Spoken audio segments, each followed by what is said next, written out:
Just close the doors, get them in. Yeah, I got to start.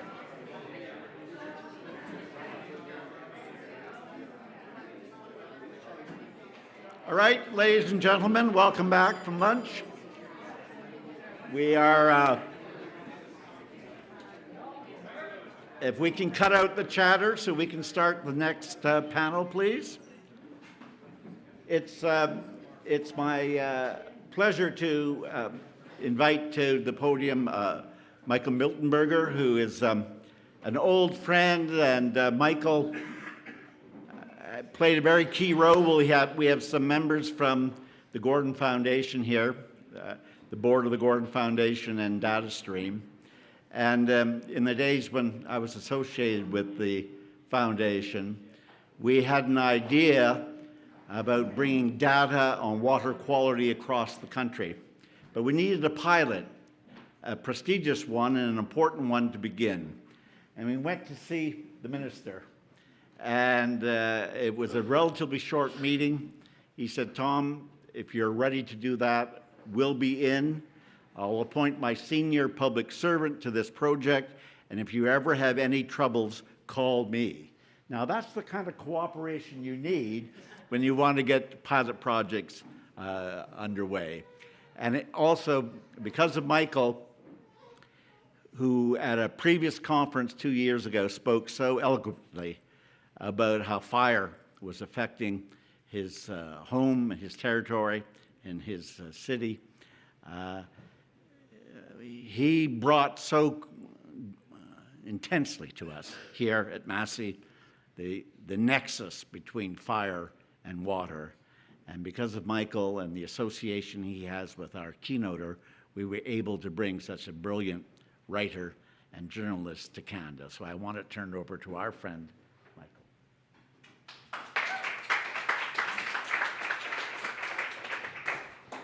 So, good afternoon. I'd just like to quickly tell you a story that how I get to stand here to introduce John about his amazing book and how important books are like that and how important authors are who write those books. So back in the early 2000s, when I became the Minister of the Environment, I got most of my information from the officials that worked in the department. So I had a fairly structured view, if I could say nicely. One day, I was in Edmonton walking through the airport terminal to catch a plane, and I saw a book, Water, Weather, and the Mountain West. And I looked at that book and I said, I bet you that would be interesting and important because all our water comes from the mountains down through Alberta into the north. It was written by Bob Sanford. I bought the book, I read it on the way home. The next day I figured out how to get his number. I called him, cold called him, and I asked him. We chatted when he made sure I wasn't some prankster. And I invited him, asked him if he would come to the north to talk to the officials in the department. And he did. And thus began my education because of that book. And he brought me under his wing, and I met all of the folks tied into flow and the water universe that as a minister, most ministers totally oblivious to. And then the next book, when Bob brought me under his wing, I met Meryl Ann. And she also is an author, and she wrote a book called Denying the Source that really made it clear in my mind how we had to think about water and the people and Indigenous people. And that was very helpful. Got to know her because of these other circumstances, hired her as the negotiator to negotiate all our transboundary water agreements because of the first book. And then I was traveling and I saw the book by Tim Flannery, Professor Flannery, The Weather Makers. And that took my thinking from the north and the Western Canada up big time. And I was so keen, I bought a box of them and I gave one of those books to every MLA. I don't think, probably I was the only one that read them, but I felt really good doing it. And then, as I was minister, then the fire in McMurray happened. And that's very close to home, and we watched with dread and terror about, holy man, there but for the grace of God, go up could be us. A few years later, I saw this book was a bestseller, Fire Weather. I bought it, and it was incredibly riveting, like a bestseller to me, just everything that I learned. A few years later, it was our turn. That part of our country was burning. And because I was a former minister and I've written columns, CBC called me about everything that was going on. They also got hold of John, and we talked on the phone. We were on the air together. We had a couple of follow-up calls, and I kept his number. When this conference was set up, John's name came up, and people, well, how do we get hold of him? He's a famous author. He's busy. I said, I got his number. So I texted him, and initially it was, because he's a busy guy, he says, I don't know you. But, government guy, I kept the text, and I sent it to him, and then he remembered. And we chatted, and here we are. He agreed to come to this, and John has not been sitting still with that book. He's been, for the last 2.5 years, he's been traveling the world with that book and seeing what else is happening related to fire and water. And today, he's going to share those learnings with us. So here we are. John.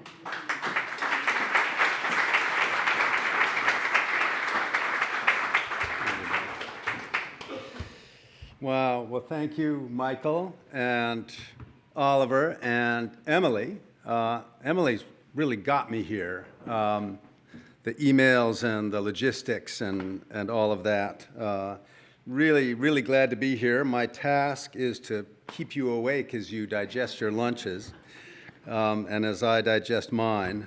So maybe we can help each other out in that regard. Let's see. Okay, this doesn't seem to be working at the moment. Oh, there's a power. Oh, yeah, gotcha. There we go. Brilliant. All right. Famous picture, fire and water. I'm kind of astounded to be here with you and grateful to be here with you. And this is a real learning for me, and I also feels like the right room to be in as we bring water and fire together, which is where they belong, and they belong in the same room together, and we belong in the same room together, and I'm glad Michael and Oliver and Emily and whoever else was involved had that insight, because it actually wasn't immediately clear to me. As Michael said, I've been finding myself in some interesting rooms lately in both hemispheres. I've been all over the place. And just a couple days ago, I gave a keynote at the Canadian Fire Chiefs Conference in Winnipeg. That was kind of intimidating. I was thinking, let me get this straight. You guys are fire chiefs. You are experts in your field, and you want me to talk to you about fire. And so I'm feeling kind of the same way today. With you, but it does raise an interesting question. What's What's fire got to do with water? And as it turns out, quite a lot. And I wouldn't say they're exactly two sides of the same coin, but they inform each other. And under certain circumstances, they even energize each other. And I'll be talking about that more later. But as you may know, firefighters across the country have been advocating for a national fire administration for some time now. Canada's the only G7 country that doesn't have one, which is amazing when you consider our nation's fuel load and our current warming scenario. So I agree with that objective wholeheartedly, and relevant here is my unsolicited advice to the chiefs a couple of days ago. And I said, when once Ottawa greenlights a national fire administration, your first hires should be a climate scientist and a forest hydrologist. And that was, before I was coming here. This was not for your benefit. It just makes sense. I'm interested in fire for the same reason a lot of people are. It's powerful, charismatic, irresistibly eye-catching. And because of this, you could say it's kind of the jazz hands of climate change. But those dancing hands are distracting. There's a lot going on that's less visible, and much of it is happening below the surface, in the soils and muskegs and root systems. And it was in the course of researching fire weather that I came to understand that if you really want to understand what's going on in a forest, you need to understand what's going on under it and through it, in the presence or absence of water. Foresters are important, of course, but we overlook forest hydrology and forest hydrologists at our peril. They know better than just about anyone how and how badly our forests will burn, and they can see it coming long before the rest of us.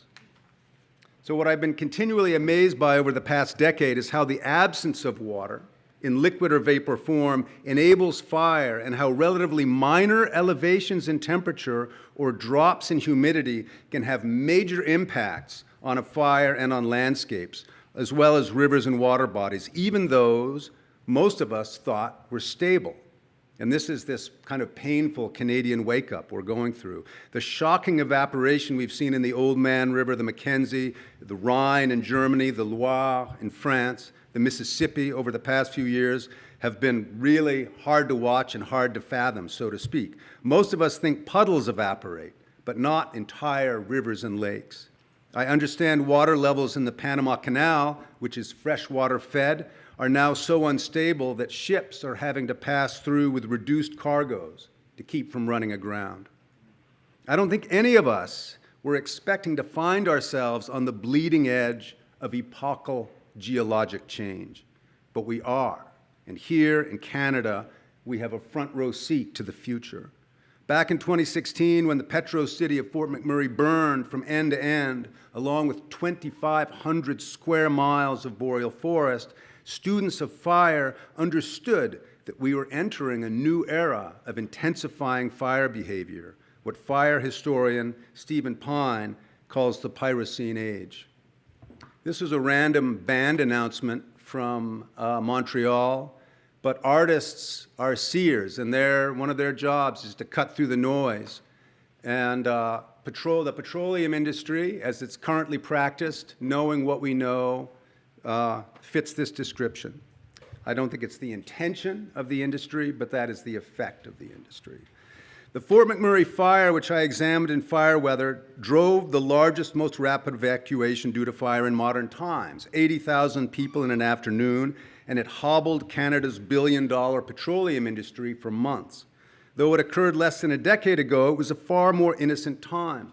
Most of the horrific fires we can now reel off by name, Lahaina, Paradise, Jasper, LA, had not yet ignited. But time is flying, and we're now a quarter of the way through an historic century which will see the cresting of fossil fuel use and of human population in conjunction with a cataclysmic loss of species and ecosystem integrity, including water supplies. Oop. Oop.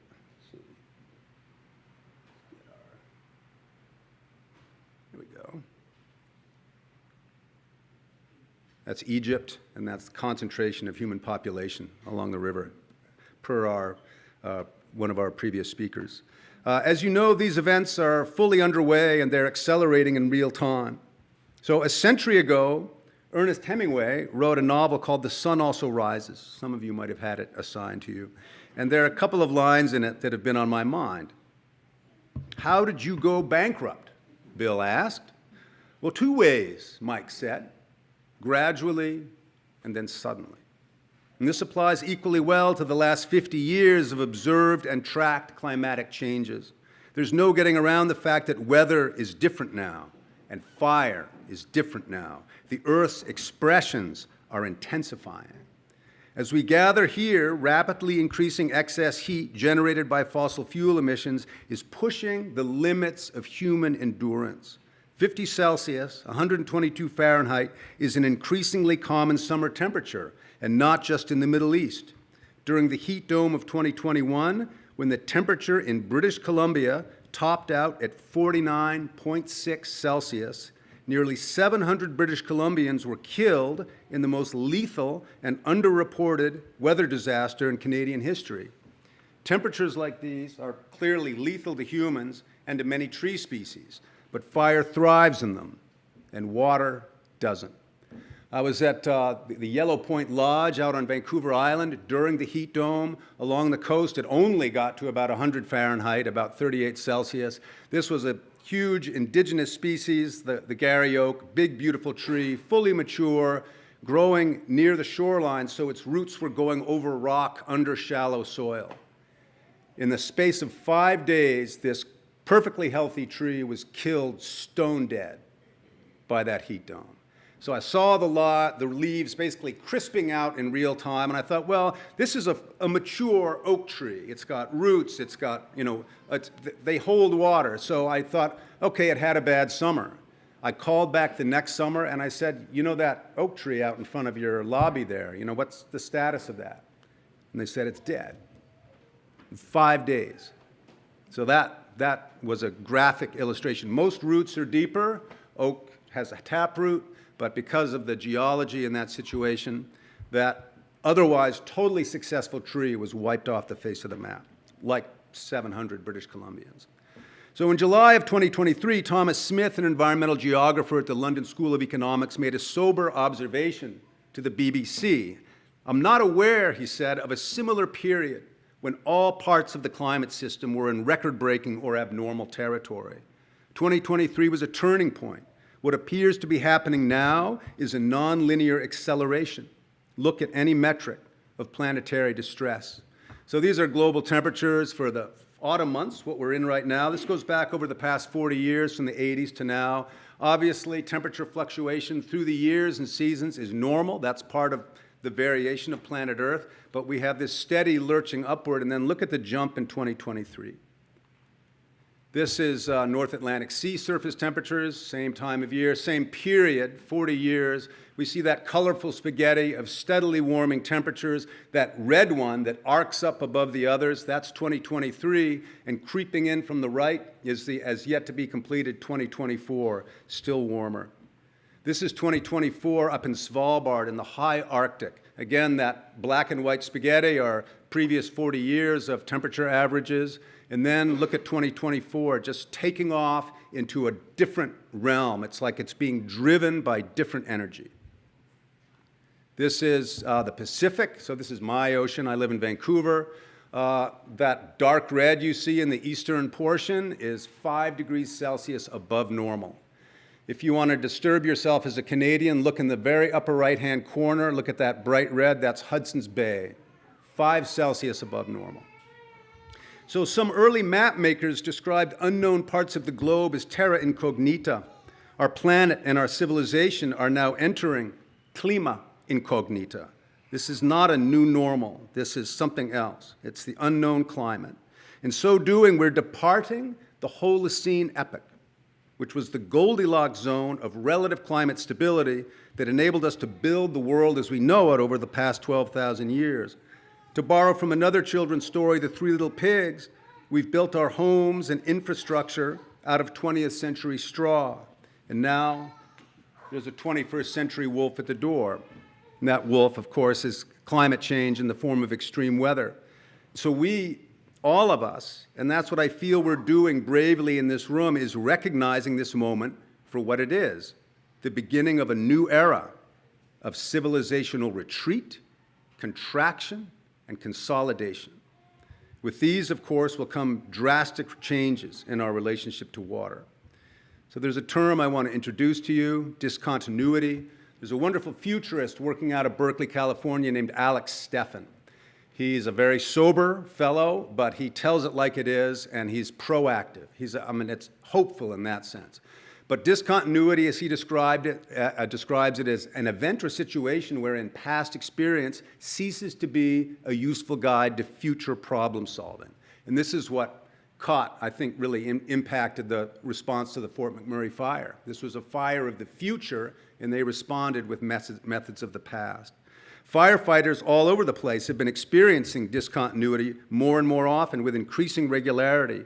Firefighting efforts are devolving into life-saving efforts. Fort Mac in LA being two examples. And one of the things they're discovering the hard way is that water doesn't work like it used to. So it's an extraordinary moment we find ourselves in. Never before have technology, culture, and nature been moving so quickly simultaneously. And one reason why I think we have a hard time wrapping our heads around this is because we're used to being the stars of the show. Historically, it's been humans who've outpaced the natural world. From arrowheads to AI, our species has progressed steadily faster than geologic time. But now, geologic time, that is climate time, atmospheric time, glacier time, is moving as fast, in some cases faster than we are, faster than technology, faster than history. The world we thought we knew is changing under our feet because we changed it. I began to understand the implications of this acceleration when Fort McMurray caught on fire back in 2016. Fort McMurray is a good place to learn about fire and petroleum and how they fuel the volatile and all-consuming appetites of petrocapitalism. There are a couple of pieces to this, and I'm going to go through them in the order that I first explored them, and I'll start with the fire. If you live in Canada, of course, we all know about the WUI now, the wildland-urban interface, but this is a photo taken from Fire Hall 5 on the night before. This is about 6 p.m. on May 2nd, 2016. This was the fire that would burn through the city. And back still, it was many kilometers outside of town, or safe distance away, but it was not a safe color. And those ropey twists of energy indicate a lot of heat. And the black smoke, it's either into houses or black spruce. In that case, it was black spruce. And they were on that when it first popped up. They had Bambi buckets on it and a hotshot crew, and they just could not suppress it because you'd had 2 years of drought, and the temperature records were, for those daily records, were being broken by 5 degrees Celsius. The relative humidity that day, again, this is really important, that the kind of a hidden trigger to fire is how much humidity is in the air. The relative humidity that on those days was 11 or 12%. And starting working on that, you're water people, you get it, but I didn't. And so I thought, well, that sounds low, but how low is that? So I started looking around the world for places where 11 or 12% was a normal relative humidity. Where it's a normal relative humidity is Death Valley in Southern California in the month of July. That's where it's normal. And now you have that humidity and a shattered temperature record after 2 years of drought in an already famously flammable ecosystem. You're not just going to have a big fire, you're going to have an explosive fire. So this is the gradually and then suddenly. This is Beacon Hill, taken over the dashboard of the last pickup truck to leave Beacon Hill on May 3rd in the afternoon. It's about 2:45 in the afternoon. Everything is on fire. Sitting in that truck is Paul A. Erst. He's, no phone will work because everybody's trying to call everybody. And he has the tortuous misfortune of looking ahead of him and seeing the taillights of his wife and daughter in those cars ahead with fireballs rolling over them. And there's nothing he can do because they're not moving. They're in a Tim Hortons drive-through lineup waiting to get onto Highway 63, which is another Tim Hortons drive-through lineup heading south ad infinitum. So they crawled out of there, and those are Canadians in that photo, and it's an absolute miracle that those Canadians are still alive today. A deer on fire smashed into his truck while he was sitting there, and I said, "Paul, did you happen to notice the temperature on your dashboard?" And he said, "I did."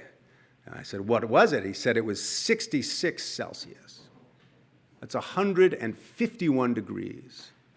Vinyl siding starts to melt and sag at 165, and he's sitting in there, and he can't do anything." And so I kind of wrote the book for him. I wrote the book as a PSA. We don't want Canadians to go through this. A lot of them have since this happened, but it's a terrible thing, and it marks you for life. This is a photo taken about 30 kilometers north of Fort McMurray on the night of the fire, and that seething molten dome is the city. It looked like it had been nuked. Nobody knew what was left, and not a lot was. Again, back in 2016, this was kind of a novel sight. Most of us had never seen anything like this. Maybe after Slave Lake, but that was anomalous to us. But now, think how many times we've seen this terrible sight. So 2 years after the Fort McMurray fire, the 2018 Carr fire forced the evacuation of 40,000 people in devastated portions of Redding, California. That's in the northern part of the state. In so doing, the Carr fire established a new baseline, not only for California, but for the Northern Hemisphere. On a July day that topped out at 113 degrees Fahrenheit, this fire generated an EF3 tornado made of fire, solely by blending its own ferocious thermal energy with ambient local weather. EF3 means a wind speed of 165 miles an hour. That's like 250K. I've seen a lot of fire damage now, but the fire damage I saw in Redding really shook me. I went there right after it happened. So that was all grass before. That pylon you see in the back was 100 feet tall, made of steel, draped in high-tension cables, and the tornado ripped 2 of those out of the ground and threw them into the forest. It rolled that truck who knows how many times. You're not supposed to touch down power cables, but I tried to lift that cable. I could not budge it. So you think of these towers, very robust, set in cement, with tons of steel cable draped over them. And this tornado ripped them out of the ground. It just threw them all over the place. There was a firefighter, Jeremy Stoke, a fire safety officer. He cut his vacation short to come back and help with the evacuation. And his truck, among many others, were just lifted off the road and thrown through the air, rolled through the forest, and burnt.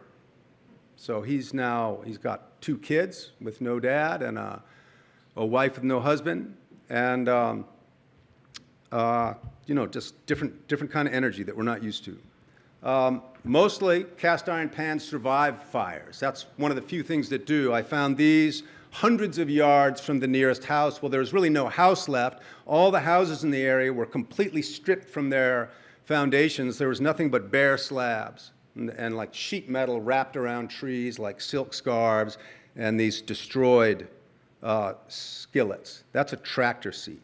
It destroyed everything. It was N times energy. In July of this year, the Deer Creek fire in Utah generated an EF2 tornado with 120-mile-an-hour winds. We had one in BC too a couple of years ago. There's no way for firefighters to combat these superheated, fast-moving fires with or without a tornado in their midst. During the Dixie Fire, which 4 years ago this summer burned 1,500 square miles of forest in Northern California, embers flew 10 miles, starting new fires when they landed. What enables an ember to do this? Low humidity and high temperature. Water has little effect on high-intensity wildfires, and fire retardant drops are about as effective as fire breaks. Nothing can stop flying embers. So this is an instructive water photo. Could only have been taken by a firefighter. This was on Day 3 of the Fort McMurray fire, which burned night and day, night and day, night and day, night and day for about a week inside the city. So this is May 5th. This is in the Prospect neighborhood. They've already lost the center of the neighborhood. They're trying to wet down the outer ring of houses. But look what's happening. So this is a fire hose. If this was turned on you, it would knock you out of your chairs and pile you up in the back of the room. And it's going toward the house. You see where it turns gray? It's bending. And it's bending because there is so much energy in that fire. It is vaporizing and bending the hose stream, turning it into water vapor and firing it up into the fire column, which is now through the stratosphere.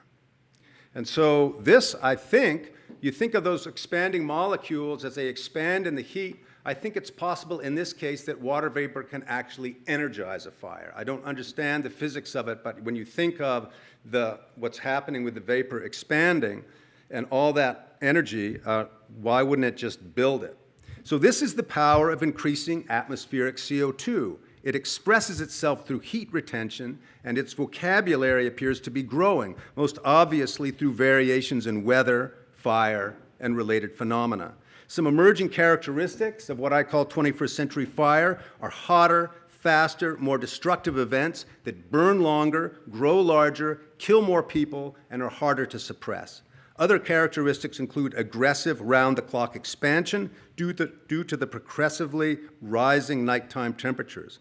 Also, so-called zombie or holdover fires that can survive our shorter, warmer winters by smoldering underground in root systems, emerging the following spring, now for years on end. A commercial firefighter I interviewed in Red Deer described to me test pits he dug in local muskegs a few years ago that were dry more than 2 meters down. That fuel, peat, can smolder indefinitely, not unlike a coal seam. So among these new 21st century phenomena is a fire-borne thunderhead known to meteorologists as a pyrocumulonimbus, or pyro-CB. One of the most exhaustively studied pyro-CB events to date occurred following the 2001 Chisholm Fire in central Alberta. The Chisholm Fire generated a plume so massive that American satellite data analysts initially mistook it for a nuclear bomb test. 45,000 feet tall, it obscured an area of more than 50,000 square miles, roughly the size of Greece. Those satellite analysts weren't far off. The energy released during that fire's peak 7-hour run was equivalent to 17 1-megaton hydrogen bombs, or about 4 Hiroshima bombs per minute. Pyro-CBs like that one have become significantly more common over the past 2 decades, occurring around the world in places and with a frequency they've never been observed before. This photo taken from the plane is over Portugal this summer. Again, the water vapor. I mean, that's what a lot of that's made of. So that's all water coming out of the trees, coming out of the ground, coming out of the fire hydrants that's being sent up into the stratosphere and basically delivered into the jet stream, like it's being removed from the neighborhood where it began.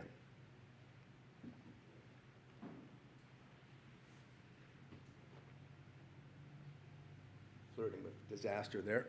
The water, yeah.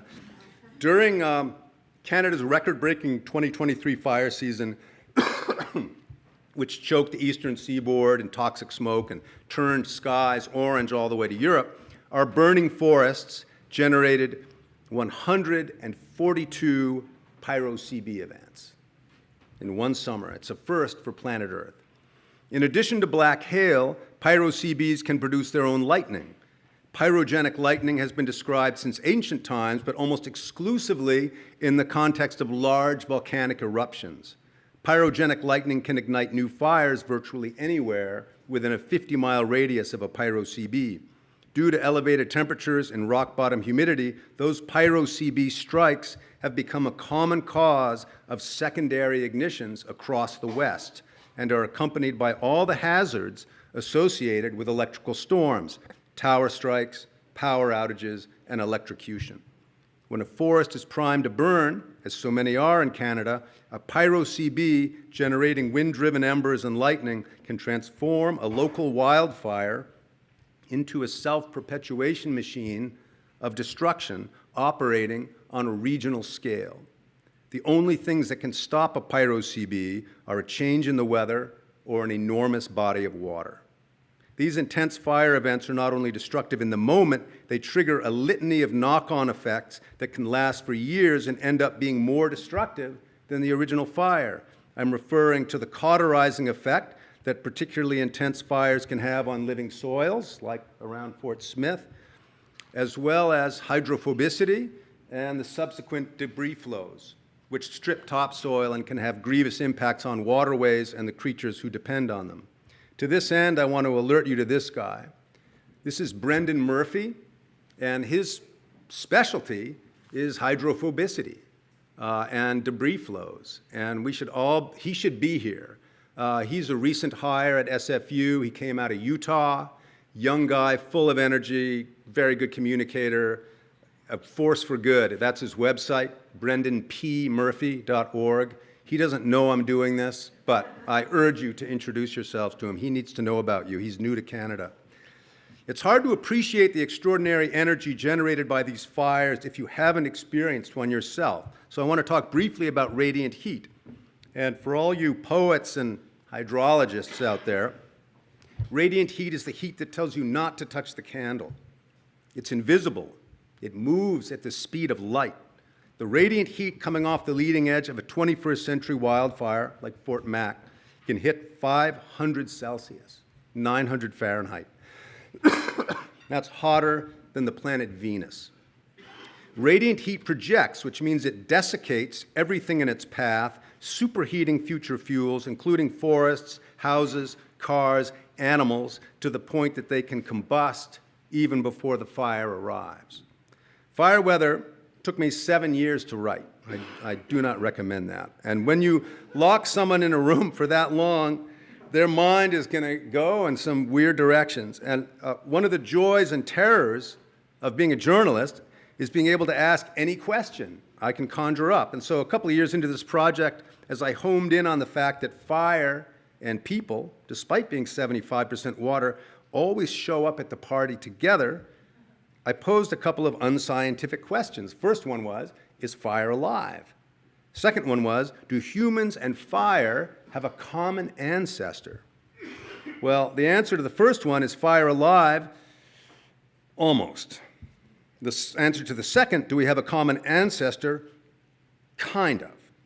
Bottom line, both of us are oxygen-driven, heat-generating, CO2-emitting appetites, always hunting for more fuel to keep us going. There's nothing else as immediately motivating or suffocating to humans or fire as a lack of oxygen.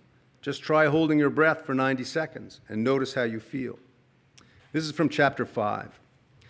It's fire's nature to strive upwards. In other words, to aspire, which means literally to breathe desire into, and also to rise. Fire, it can be said, is aspiration in its purest form. Desire burning, and burning desire to exist, to consume, to grow, to flourish, all as fervently as we do. Fire does not have consciousness, but it does have character, and there are internal and external factors that motivate, guide, deter, and defeat it. One of those factors is us. There's no other natural force or element over which we have such a compelling illusion of control. Fire is the only natural disaster that can be initiated by a gesture as casual as dropping a match. And this complicates our relationship to it in some profound ways. Since the dawn of the Petrocene age, just a century and a half ago, the petroleum age, we've given fire exponentially more opportunities to engage in all those behaviors we seem to emulate and excel at. But like Ariel to our Prospero, fire is a begrudging servant, selfish and willful. It yearns above all for freedom, which it will take at any opportunity and at any cost. and it has enabled the same impulses in us. The degree to which we've mastered this most primordial of energies borders on the magical, and in this way, with minimal training, we've all become casual wizards. Most of us never even see the flames we've conjured up. The car just drives. The plane just flies. The shower just gets hot. The stove burner is not on fire, but a blue flower, blooming day and night, all year round. So simple and safe, and above all contained, even a child can use it. Never in Earth's history or in ours have so many fires been ignited in so many places on such a continuous basis. Worth noting is the fact that radiant heat is not a random incidental byproduct of fire. It has a purpose, and in this way, fire is the original capitalist. What do I mean by that? Well, to begin with, fire is a chemical reaction, what chemists call a rapid oxidation event. You and I are oxidation events too, just much slower ones. But here's the capitalist part. The reason fire generates heat is in order to access more energy, more fuel, more capital. In other words, the heat represents a kind of investment in the expectation that this expenditure of energy will dry out any potential fuels in the area, releasing more combustible hydrocarbons, thus allowing the fire to not only continue burning, but to grow much, much bigger. The hotter the fire, the richer the fuel, the more rewarding the investment. No wonder we're so drawn to fire's energy. And it helps explain how and why our lives have been so thoroughly infiltrated by petroleum products, to the point that the modern home is composed almost entirely of volatile hydrocarbons. When you superheat plastic garbage cans, polyurethane mattresses and sofa cushions, synthetic rugs, linoleum floors, vinyl siding, and tar shingles, they off-gas, turning every room, not to mention your backyard, into a combustion chamber. The same thing that happens in superheated forests. Those sheets and dragons of flame we see igniting high above the treetops and crown fires are clouds of hydrocarbons exploding like vapor in a gas can, just as they do inside the modern petrochemical-infused home. This is why 50-ton, two-story, $750,000 houses in Fort McMurray were observed burning to their foundations in 6 minutes, leaving nothing but the metal shells of heavy appliances and metal and piles of nails. No one who's witnessed this in Fort Mac, in LA, in Valparaiso, Chile last year was prepared for how fast these fires move or how quickly they can make large, expensive objects disappear. This is a bicycle in Los Angeles. Previous to this era of fire, you'd see something like that only after a nuclear explosion. This is an F-150 pickup. There's some combination I'm hitting there. This is an F-150 pickup from Fort McMurray after the fire. As you've gathered, I'm trying to impress upon you all the world-changing energy that our fossil fuel-powered economy has loosed upon the world, even as it enables the fabulous lifestyle we're still trying to enjoy. It's taking those gains away, endangering all the beings, trees, mountains, waterways, and humans alike who depend on fire-prone, hydrocarbon-rich areas like this one. Maybe you've heard people say, yeah, we've always had bad fires. Well, tell that to CAL FIRE. This is the past 90 years of mega fires in the state of California. So you see in the early 30s, there was on the left there was one big one. A mega fire is defined as 100,000 acres. That's small by Canadian standards, but you know, the US is a little country. And so 100,000 acres is a big fire down there. And California is a very flammable state. And through the 20th century, it had a couple of really big mega fires. And then we hit 2000. And then look what happens.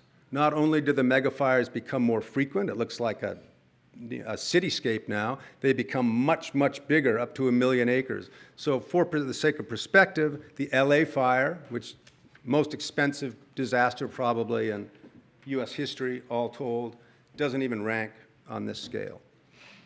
So like Russia, North Korea, Florida, Texas, and the province of Alberta, the US government now refuses to acknowledge the grave risk posed by fossil fuel emissions, principally CO2 and methane. And it's actively reversing and undermining efforts to decarbonize our energy and transportation sectors, thereby consigning all of us to an even hotter, more flammable world. In so doing, Washington and Ottawa are handing the future of energy, which is renewables, to China, who's installing more than 1 gigawatt of wind and solar every day. 1 gigawatt is enough energy to power roughly 750,000 to 1 million homes. This is 1.5 times that every day. As big oil supercharges our economy and its own bottom line with record profits, it's also supercharging our atmosphere with record quantities of greenhouse gases. CO2 levels are now 50% higher than they were in pre-industrial times. So Charles Keeling, he's the source of the Keeling curve. He came out of Caltech in the mid-50s with a mass spectrometer that enabled him to measure CO2 in parts per million. And he didn't know what he would find, but he found a baseline, and then he noticed quickly it started to rise and never stopped. The reason this is happening can be summarized in one word: fire. I don't mean wildfire, I mean fossil fuels. In light of this, the most accurate way to calculate the debt on this system of fossil fuel-powered, which is to say fire-powered civilization, is by measuring excess CO2. And if we understand excess CO2 is debt, then excess heat is the interest on that debt. So this is average global land and sea temperatures from 1850 to the present. As we can see, the 19th century was a relatively cool year. That's no big deal because fluctuation in Earth's atmosphere at Earth's surface is normal through the years and through the centuries.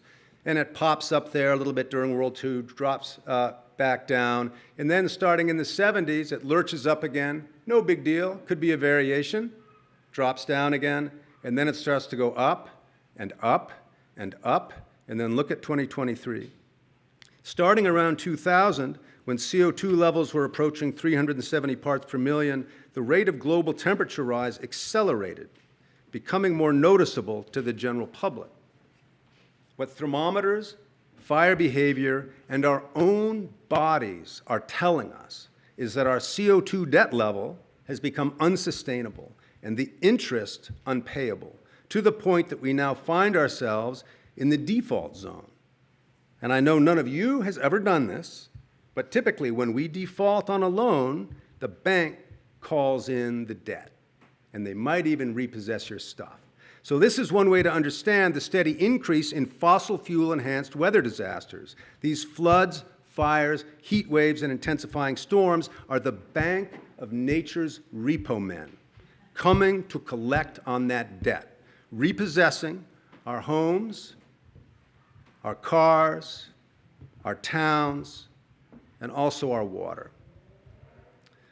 So this is billion-dollar weather events in the US. It tracks perfectly with temperature, it tracks perfectly with CO2. It also tracks pretty nicely with the US national debt. A more positive and forward-looking way, though, to interpret this moment is as a stern invitation to mature out of petroleum-powered, AI-enhanced capitalism's dangerous delusion that nature is some kind of bottomless trust fund that we can draw on at will with no consequences.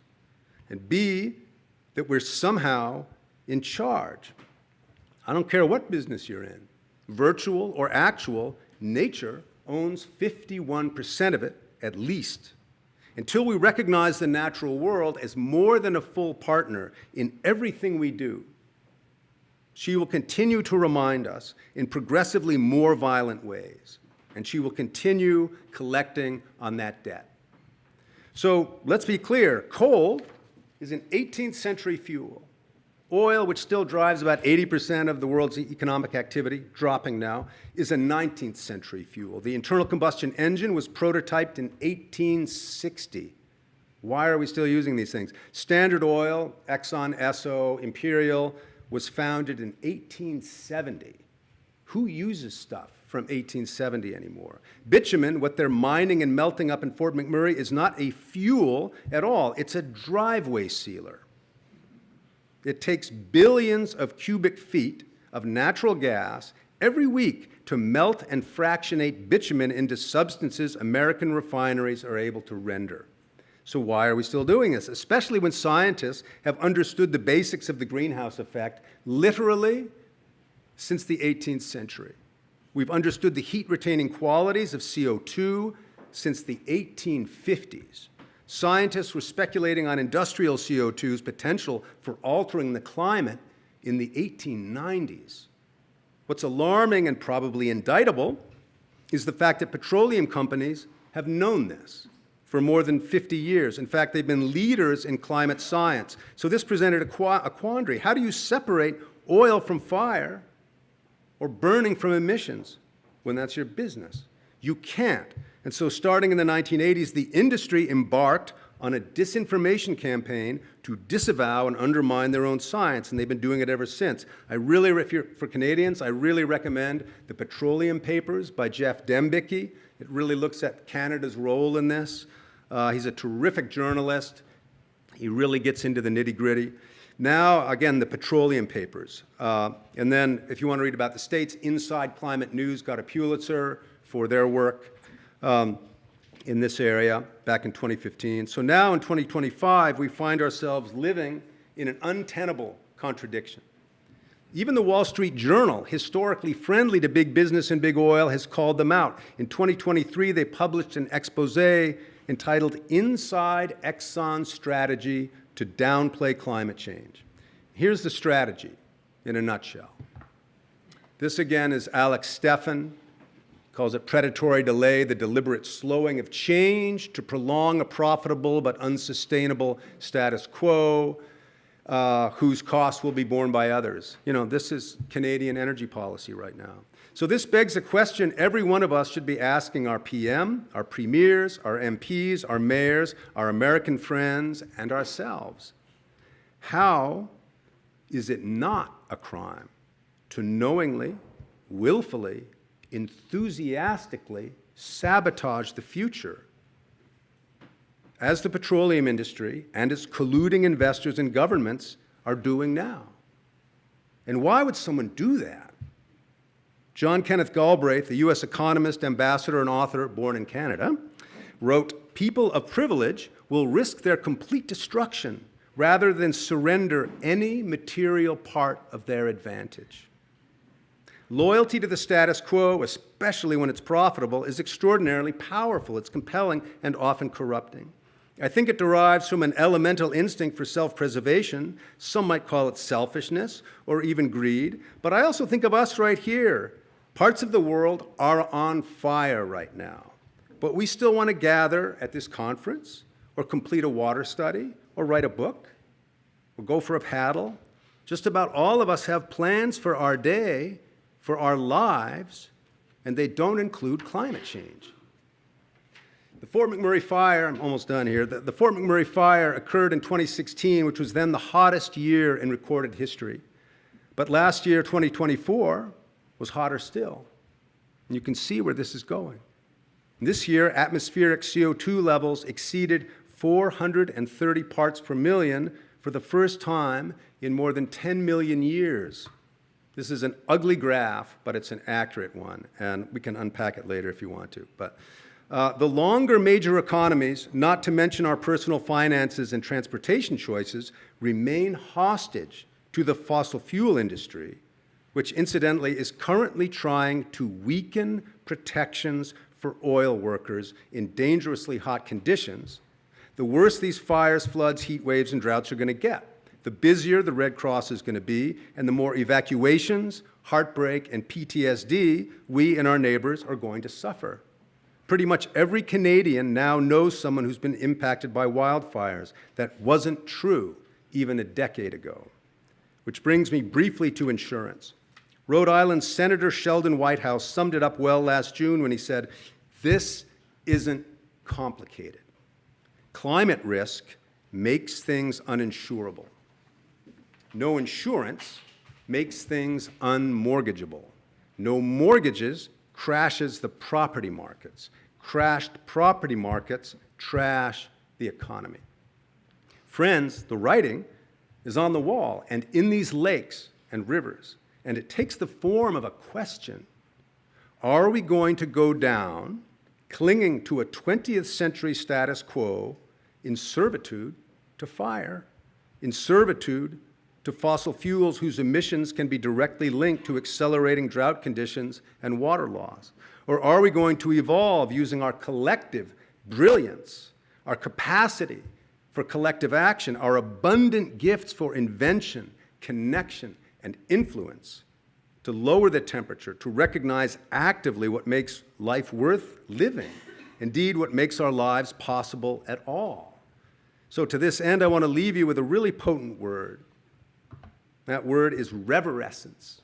It means to revitalize, regenerate, regrow.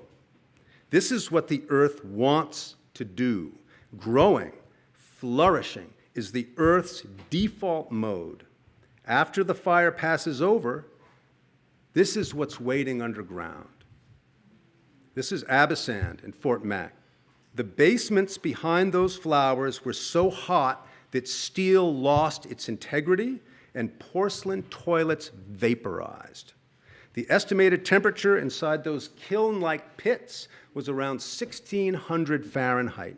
Nevertheless, those tender bulbs, planted by human hands for the purpose of beauty, just a few inches underground, retained moisture. They held the water. They sprouted and they bloomed. So these plum-sized vessels of life ended up being the most durable part of that neighborhood, the only things that survived. So I took a teaching from that. Do your worst to me, and I will still return in beauty. Nature is showing us. It is modeling for us. Be like those tulips. So who's stopping us? Thank you very much.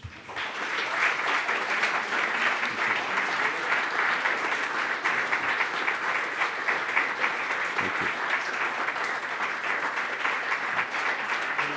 We have time for one or two. Oh, yeah, for sure. Yeah.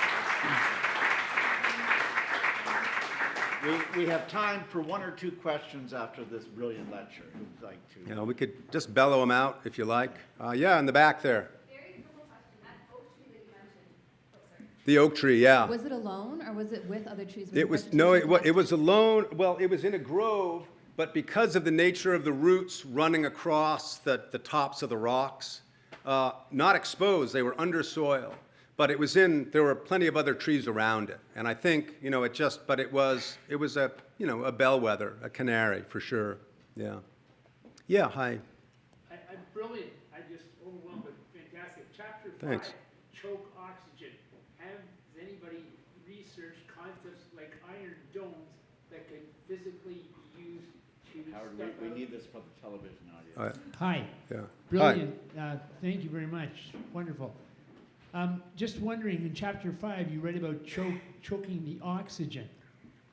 Has any research been done to look at ways that we use the concept of an iron dome, which is used in parts of the world to prevent missiles being blown up in place, to actually perform that lessening of oxygen? I've never heard of that. It doesn't sound feasible to me. It's a really different kind of application. Yeah, and I'm, again, above my pay grade. Yeah, is there another, yeah, way in the back there, ma'am? Yeah. Just wait. They've got a mic coming your way, and then we'll get you, whoever you were, yeah. Yes, your presentations kind of left me speechless, but I do have a question. I'm just wondering, do the wars that are going on, like in Ukraine and now Gaza and all other places, do they have that impact on the escalating climate change? So I counted that. It's a huge amount of fire. There's a huge amount of combustion in these things. You know, not just the vehicles and not just the weapons, but the fires that they start. Think of all the petroleum plants that are now on fire in Russia being lit up by Ukrainian missiles. So I counted the number of fires humans make. That was a mistake. But there are billions of us currently cooking over wooden fires every day. And then you add to that every pilot light, every hot water heater, every brush burning fire, all the different ways that we combust, every lawnmower. So then on top of that, so you're already up into the many, many billions of fires every day. And then when you add, like with the lawnmower, individual combustions from every combustion engine, there we get into the trillions of combustions every single day. They're small, but each one of them produces energy, heat, and CO2, amongst other pollutants. And so cumulatively, those trillions of fires, many of them tiny, collectively is like a supervolcano that never stops erupting. And that is the planetary experience of our attachment to combustion energy. So it's, and war just exacerbates that. There was a question over here. Yeah, hi, in the red vest. And this will be the last one. Okay, and I'm around, you know, I'm glad to chat. Thank you very much. I would refer to your speech as being a slow burn, slow and then culminating. Based on your information, your insights, doing the research, you have come across many politicians or rhetoricians. Are you optimistic? Do our political publics have the capacity to handle what you have isolated? Because the science, I respect, I believe it works. What is going on? I mean, we are almost entering to what I call Manichaeanism. Yeah, we're getting there. So politicians are programmed differently, and so are corporations. You know, they're following fiscal years and quarters. Politicians are following election cycles, which are completely incompatible with the needs of a meaningful response to climate change.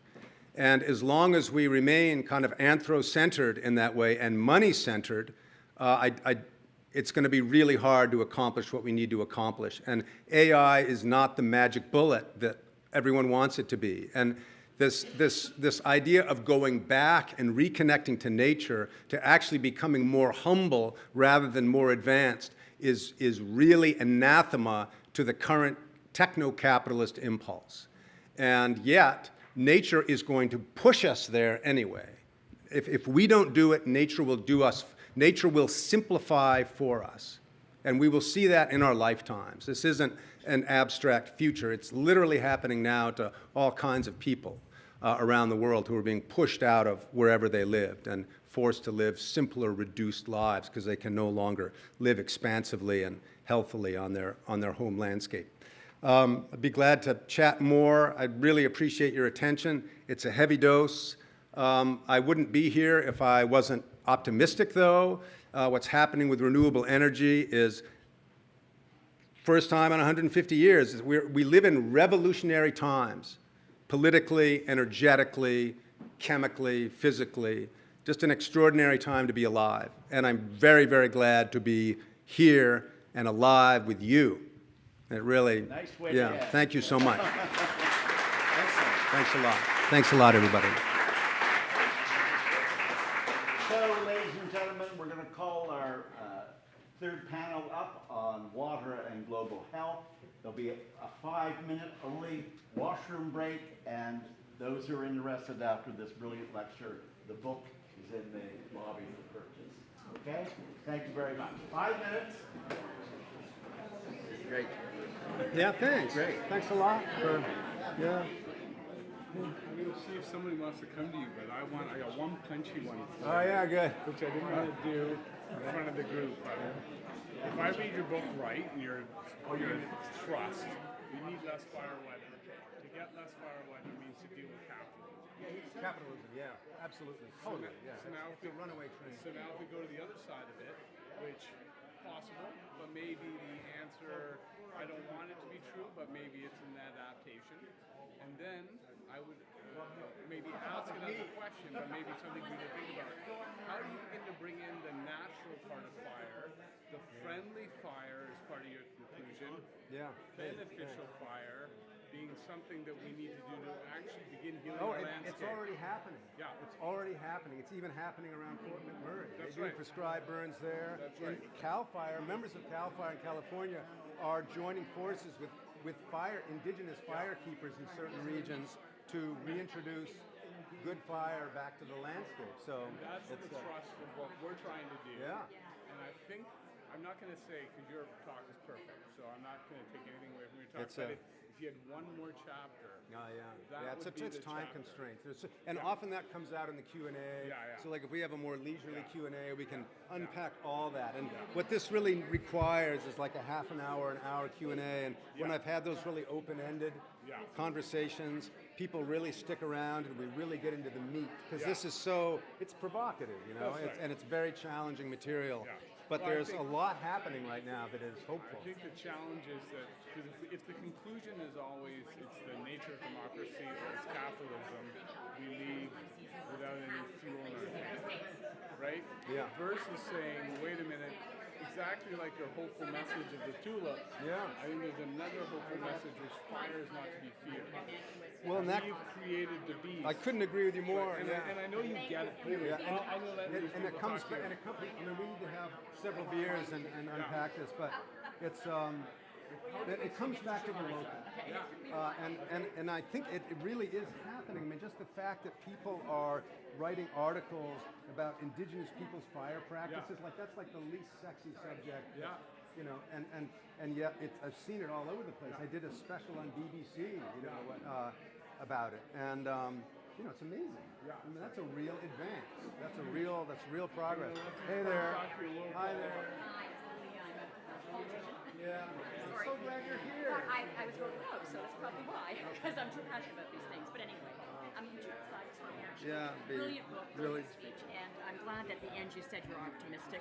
Yeah. I'd love to know. I mean, in the book you have like hopeful like recommendations, actions that mere mortals can take. You know, I really feel like this isn't a how-to book. It's an information Yeah, book, yeah. and honestly, we know what the right things to do are. I mean, and a lot of people, what do I do? What do I do? And I like, know. dude, you got Yeah, Google, I know. and we know it's not just, you know, using LED light bulbs, and so we know that we really need to do an inventory of our own appetites, a brave inventory of our own appetites, and like, okay, this is what I'm doing. Yeah. Is it worth it? What's your name? Leah, Leah. Okay.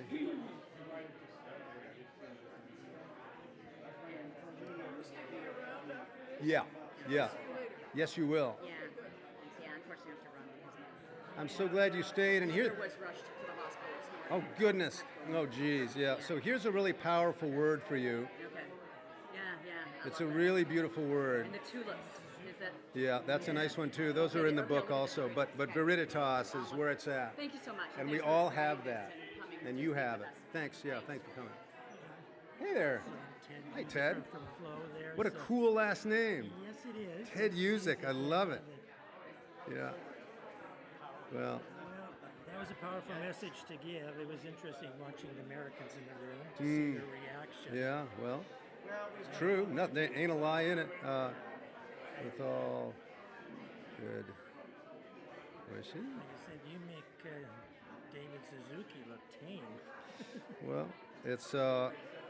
But I mean, He- he's been beating his head against the I know the poor guy. He has every right to be furious. You know, he gave us his best. He gave us his best years, and he did it with love and creativity. And it must be very hard for him to see the current circumstances. Well, he spoke in Toronto at some event last weekend. Yeah, And he talked about Carney. Yeah. He says the guy understands climate. I know he does. And yet, he's had to do opposed. I know. And I know. to It's that, sickening. You can see it was devastating I know. for him. It's sickening. It's sickening to watch. And there's no conversation about renewables. And he could even just have a little side project. He could even pay lip service, and he doesn't even do that. But yeah, Trump says at the UN, Oh. climate change is yeah, you know, it's just. What are you gonna do? Yeah. That was great, John. Oh, Sobering. thanks. Mind signing that for me? I wouldn't at all. What's your name?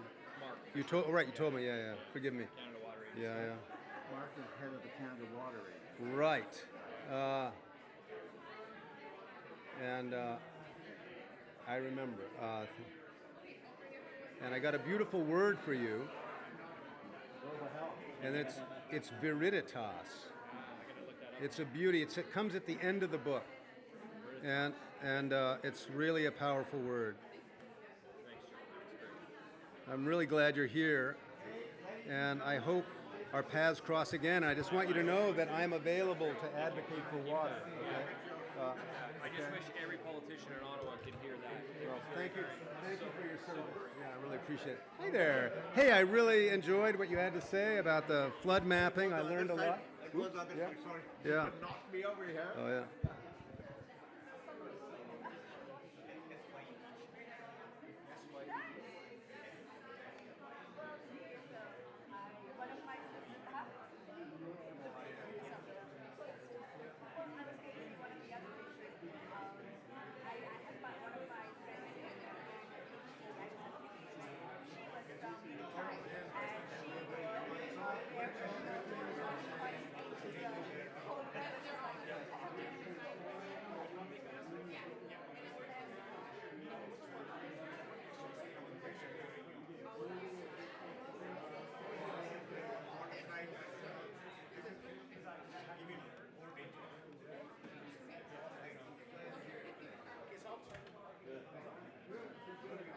Okay, moving on. Let's do it.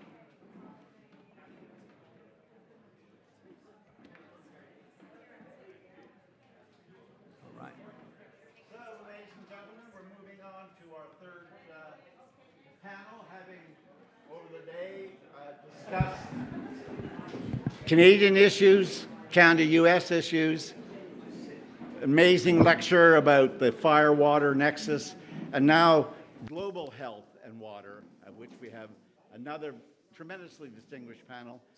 Emily, who I've already introduced, will be our moderator, and she'll introduce our panel. I do want to give a shout out to James Urbinski, the principal of Massey himself, a renowned global expert on health, but more importantly to me, a great supporter of the public policy program at Massey. Here, here. Emily, take it away. Thank you, everyone. So I want to thank you for being here. I know we've lost a few people because what always happens when I plan a conference is that there's a million other things going on and people have to leave, but I'm so happy that you're here. So to end this day, what we're going to do is we're going to jump really into discussion after we introduce our speakers, and we're going to end on to some solutions because we just had a very sobering talk, which is definitely needed and necessary, and I can sense there's a different feelings in this room of, oh, what are we gonna do? And, okay, maybe, do I still wanna be in this sector? No, I'm kidding. But thank you all for being here. Let's jump to discussion.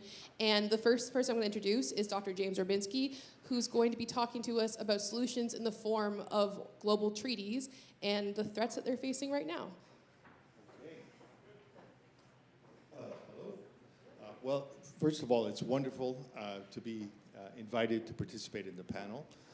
I am by no stretch an expert in water management and by no stretch an expert in water management treaties between states. We certainly have ample expertise here on the panel, but also among our esteemed audience that can address those very substantive issues. What I do have is experience for many, many years working in war, in famine, and in massive epidemics with Doctors Without Borders.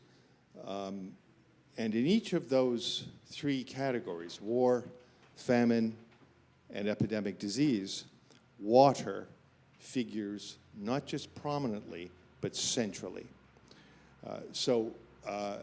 Just to give you an example, in the mid-90s through to around 1998, there was a massive and ongoing cholera epidemic in the Goma region and beyond, following the genocide in 1994 in Rwanda. That cholera epidemic mobilized militaries from around the world to intervene and offer their logistical expertise around water management.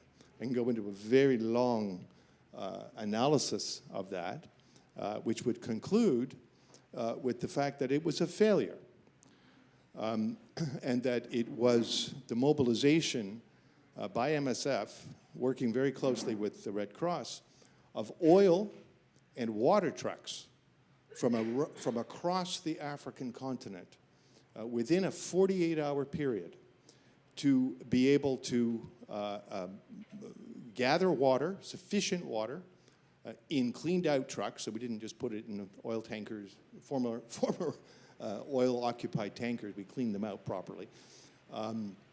We mobilized water very quickly, and very quickly used that water to contain, to control, and to mitigate an epidemic that took 80,000 lives in the first 5 weeks. And then subsequent to that, took a diminishing number of lives over a number of years through good water management. So that's the first example. The second example, famine. I've worked in many situations of famine, and Amartya Sen is absolutely right. Most famines, in fact, 95% of famines, are not caused by natural circumstances or changes in access to natural resources, i.e. water, but some are. And when they are massive. And they're not small, localized events that can be managed through smaller, localized interventions. When there is drought, there is typically massive famine in highly vulnerable regions, and vulnerability that accrues not because of meteorologic circumstances or resource access, i.e. water resource access, but vulnerability that occurs because of political instability, social discord, and so on. And when a phenomenon like drought hits, drought amplifies, just like climate change, it amplifies pre-existing social inequities, political issues, and the vulnerabilities of people in those circumstances.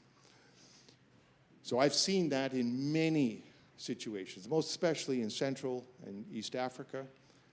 And I will mention that in the last number of years, because of the impact of climate change, there are currently ongoing very significant droughts, not simply in Africa, but in many parts of the world. And as I just emphasize again, drought, in terms of its impact for famine, is exponentially greater as a causal factor than typical conceptions of the causes and conditions of famine. That's really important. And then finally, conflict. I've worked in Sudan. I've worked in Somalia. I've worked in Uganda. And in many other parts of the world, in the Kashmir area, in Afghanistan, Pakistan. And what I can tell you, just very directly, is that treaties, water sharing treaties, are vital to ongoing peace, stability, and security. They can also become weapons if that peace, security, and stability is in some way disrupted. And this is certainly happening around the Nile. This is certainly happening in the Kashmir region in the ongoing conflict over Kashmir between Pakistan and India. And so let me just finish with 3 very simple points.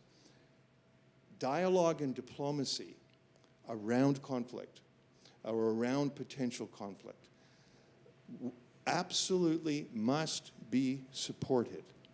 And at all costs, it's probably the single most important diplomatic task that any outside nation can engage. It's very difficult, to pin that down in terms of hard outcomes, but creating space for dialogue where there is difficulty, where there is a difference of opinion, there's a difference of view that could potentially become a conflict and war. This is fundamental to diplomacy, creating spaces of dialogue with the hope and structured dialogue, not just sort of getting together and having a beer, but really you got to have that informality. It's very important. But it's also very important that the dialogue is structured toward joint decision-making around management of a water resource. And also that addresses the central importance of integrated legal frameworks across a border around a shared resource, i.e. water. And those really are my main points. And I don't in any way want to suggest that treaties are irrelevant. They are certainly challenged today. And in Canada, with our relationship with the United States, we are engaging in a process.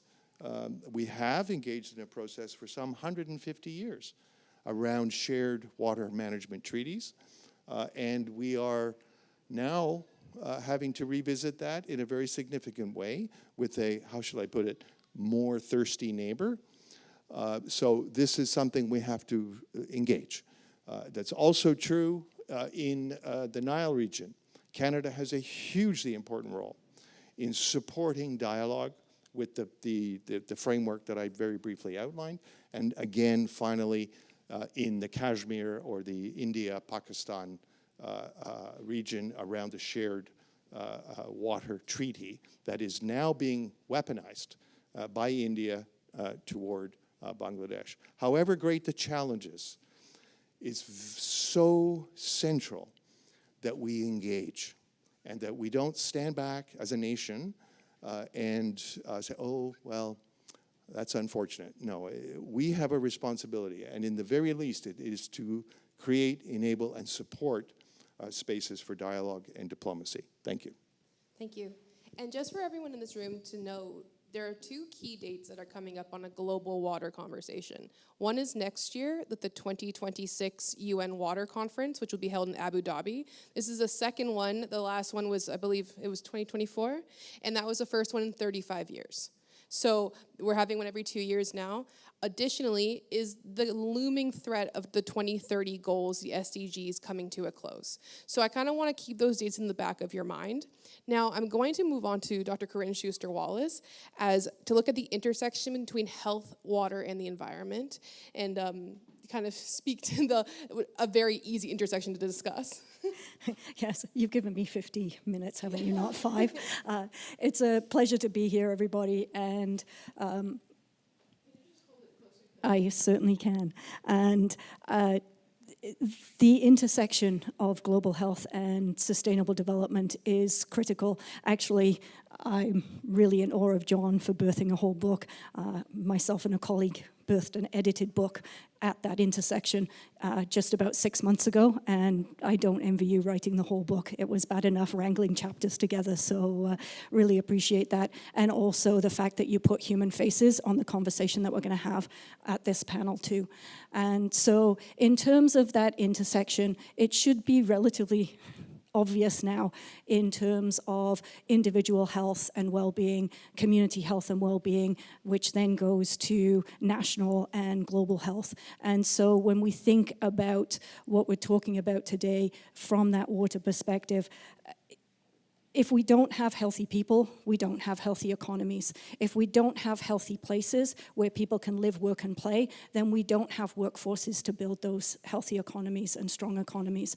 And so part of the Global Institute for Water Security at the University of Saskatchewan that I represent is our buy-in to that collective vision of equitable and sustainable water resources management for those strong economies, healthy communities, and vibrant communities, but also that ecosystem integrity. And I think we've heard a lot today about the fact that we can't have one without the other. That's the premise of the Sustainable Development Goals. It's people, profit, and planet. And I once told a PhD student that nature, the environment, would be quite happy without us. And they took significant offense. But really, when we look at this and hearing it, thank you, John, again, from your perspective, where you talk about that sort of the payback of nature and really need to be thinking about it both within Canada, within sort of North America, and then around the world. And one thing I will say is that you look at the conversations we've had, you look at the people who are in this room, and Canada really is underplaying their status on the world stage. And that's something that I really hope that we can change moving forward. We have so much technical expertise, we have so many technologies, industries, businesses, and as well as the research capacity, and we're not necessarily sharing that story. And part of that comes back to Canada as a water-rich country. We've seen that. What we also see is that it's part of our fabric. It's part of the culture, right? The representation that people living in Canada see and reflect externally, internationally. And so harnessing that, harnessing our strengths, but also using that to enhance the places here. We heard about the challenges of rural and remote communities. We've heard about the challenges of Indigenous communities. We shouldn't have people living 40 minutes away from a large center like Hamilton who aren't on main drinking water systems. We've got people who are not on systems who should be on systems. We've got people who don't know and have grown up on long-term drinking water advisories because they've been on them for decades, and so they haven't known anything different. So I think we have to remember that there's a local water security aspect to this, and I've been framing it for quite a while now in terms of rights and responsibilities, as well as the different domains that come into play, which is our natural water resources. We know they're not evenly distributed around the world or around the country, around provinces and territories. We've got the infrastructure, wastewater and drinking water, dams. We've heard about that as well. We've got the economics, the livelihoods. If people don't have jobs, then it doesn't matter that you have drinking water, right? We have to be able to pay for and engage in communities that thrive. So I just wanted to talk a little bit about that. And I also want to talk about the vulnerability. We heard about vulnerability, and there are two types of vulnerability. There's a universal vulnerability, because if you're caught in a flash flood, it doesn't matter whether you're driving a Maserati or a 1980s Buick. Maybe the Buick's a better vehicle to be in, but the chances of you getting washed away, you're going to get washed away. But then, as we've heard about, we have these differential vulnerabilities. And what we see in the healthcare system is that 1% of the population are responsible for between 90 and 99% of the emergency healthcare costs. And we see that similarly when we're looking at extreme events, when we're looking at floods and wildfires. And so I come at it from the moral and the ethical imperative, but if you don't, then there's an economic efficiency here in terms of that emergency response, in terms of the costs of recovery, in terms of the costs of individuals. And we've also heard, actually, John, I wrote your quote down, it marks you for life. I hadn't gone to the life extent, but certainly we're seeing mental health issues that are going post the Fort Mac fire for multiple years. We've seen floods in Britain, and they've gone sort of mental health issues, post-traumatic stress disorders, going for at least a decade afterwards. And again, if you really want to bring this back to brass tacks of the economy, then people who can't, we have absenteeism and presenteeism. So you're actually not contributing to the economy if you have poor health. And so again, that's not the place that I come from, but there is always that case to be made that this isn't just about that moral and ethical imperative. It is about how we're more efficient and how we stop suffering and trauma and how we make sure that people aren't marking themselves for life. And so I'll just say one last thing, and that is the risk and hazard conversation that came out in the first panel. Many people are now looking at impact-based forecasting. It's something that we're doing at the Institute, and it's part of my personal research in terms of understanding different behaviors, understanding why people don't want to evacuate, understanding what those social networks are, where that agency is. Can you generate agency? What resources do people need? And having those resources at the right time in the right place. And we saw that in Saskatchewan with our wildfire experiences as well.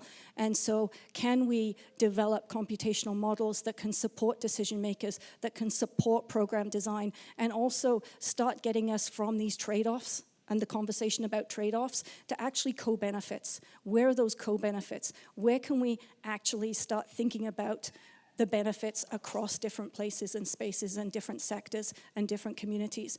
And so one last thing is around equity, diversity, and inclusion. Again, it's about innovation. The private sector gets it. They know that diversity is the fuel for innovation. It's where we create solutions that actually benefit everybody.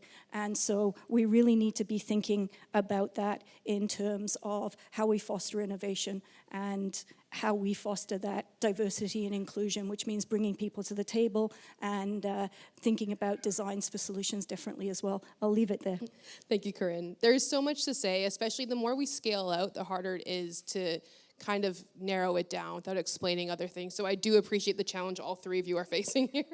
Our final speaker will be Dr. Nandita Basu, who will be talking about solutions. And she is the forefront. She's doing incredible things, both in Canada and also in Portugal and Sweden. She's brought it globally. So she'll be talking about solutions and some of the challenges facing that as well, global solutions. Thank you so much, Emily. This has been a real pleasure. Thank you for having me here. I wanted to start by a little bit of a personal story. I got trained as an engineer many, many years ago, and one of the things that I really struggled being an engineer, even though I studied it because I loved math, but I really struggled because I did not believe technology to be the solution. So I struggled with these parts of myself, so I started doing more science than engineering. What are the drivers of these different environmental problems, like nutrient pollutions and things like that? And that was the first half of my career. And then I had this shift where I'm like, okay, we can keep studying drivers and understanding drivers, and 3 careers can be spent understanding drivers. When are we going to stop it and think about how to solve the problems? Have we understood enough? Because nature is so complex, we'll never understand it. And that's kind of has been a career shift for me. So it's been a lens of trying to think about solutions. And also to think about, it's not like people have been thinking about solutions from the start of time, right? And really ask myself the question, what can kind of the science that I do or the work that I do, what can it bring into the solution space?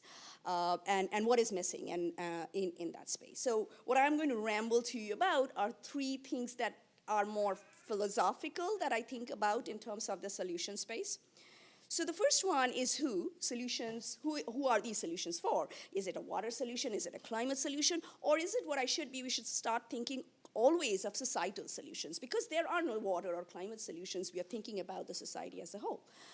And when we think about the society as a whole, I would also like to make the point that, it's about equity at the heart of it, because people like us, when there is a disaster that strikes, we have the infrastructure, the network, the resources to save ourselves.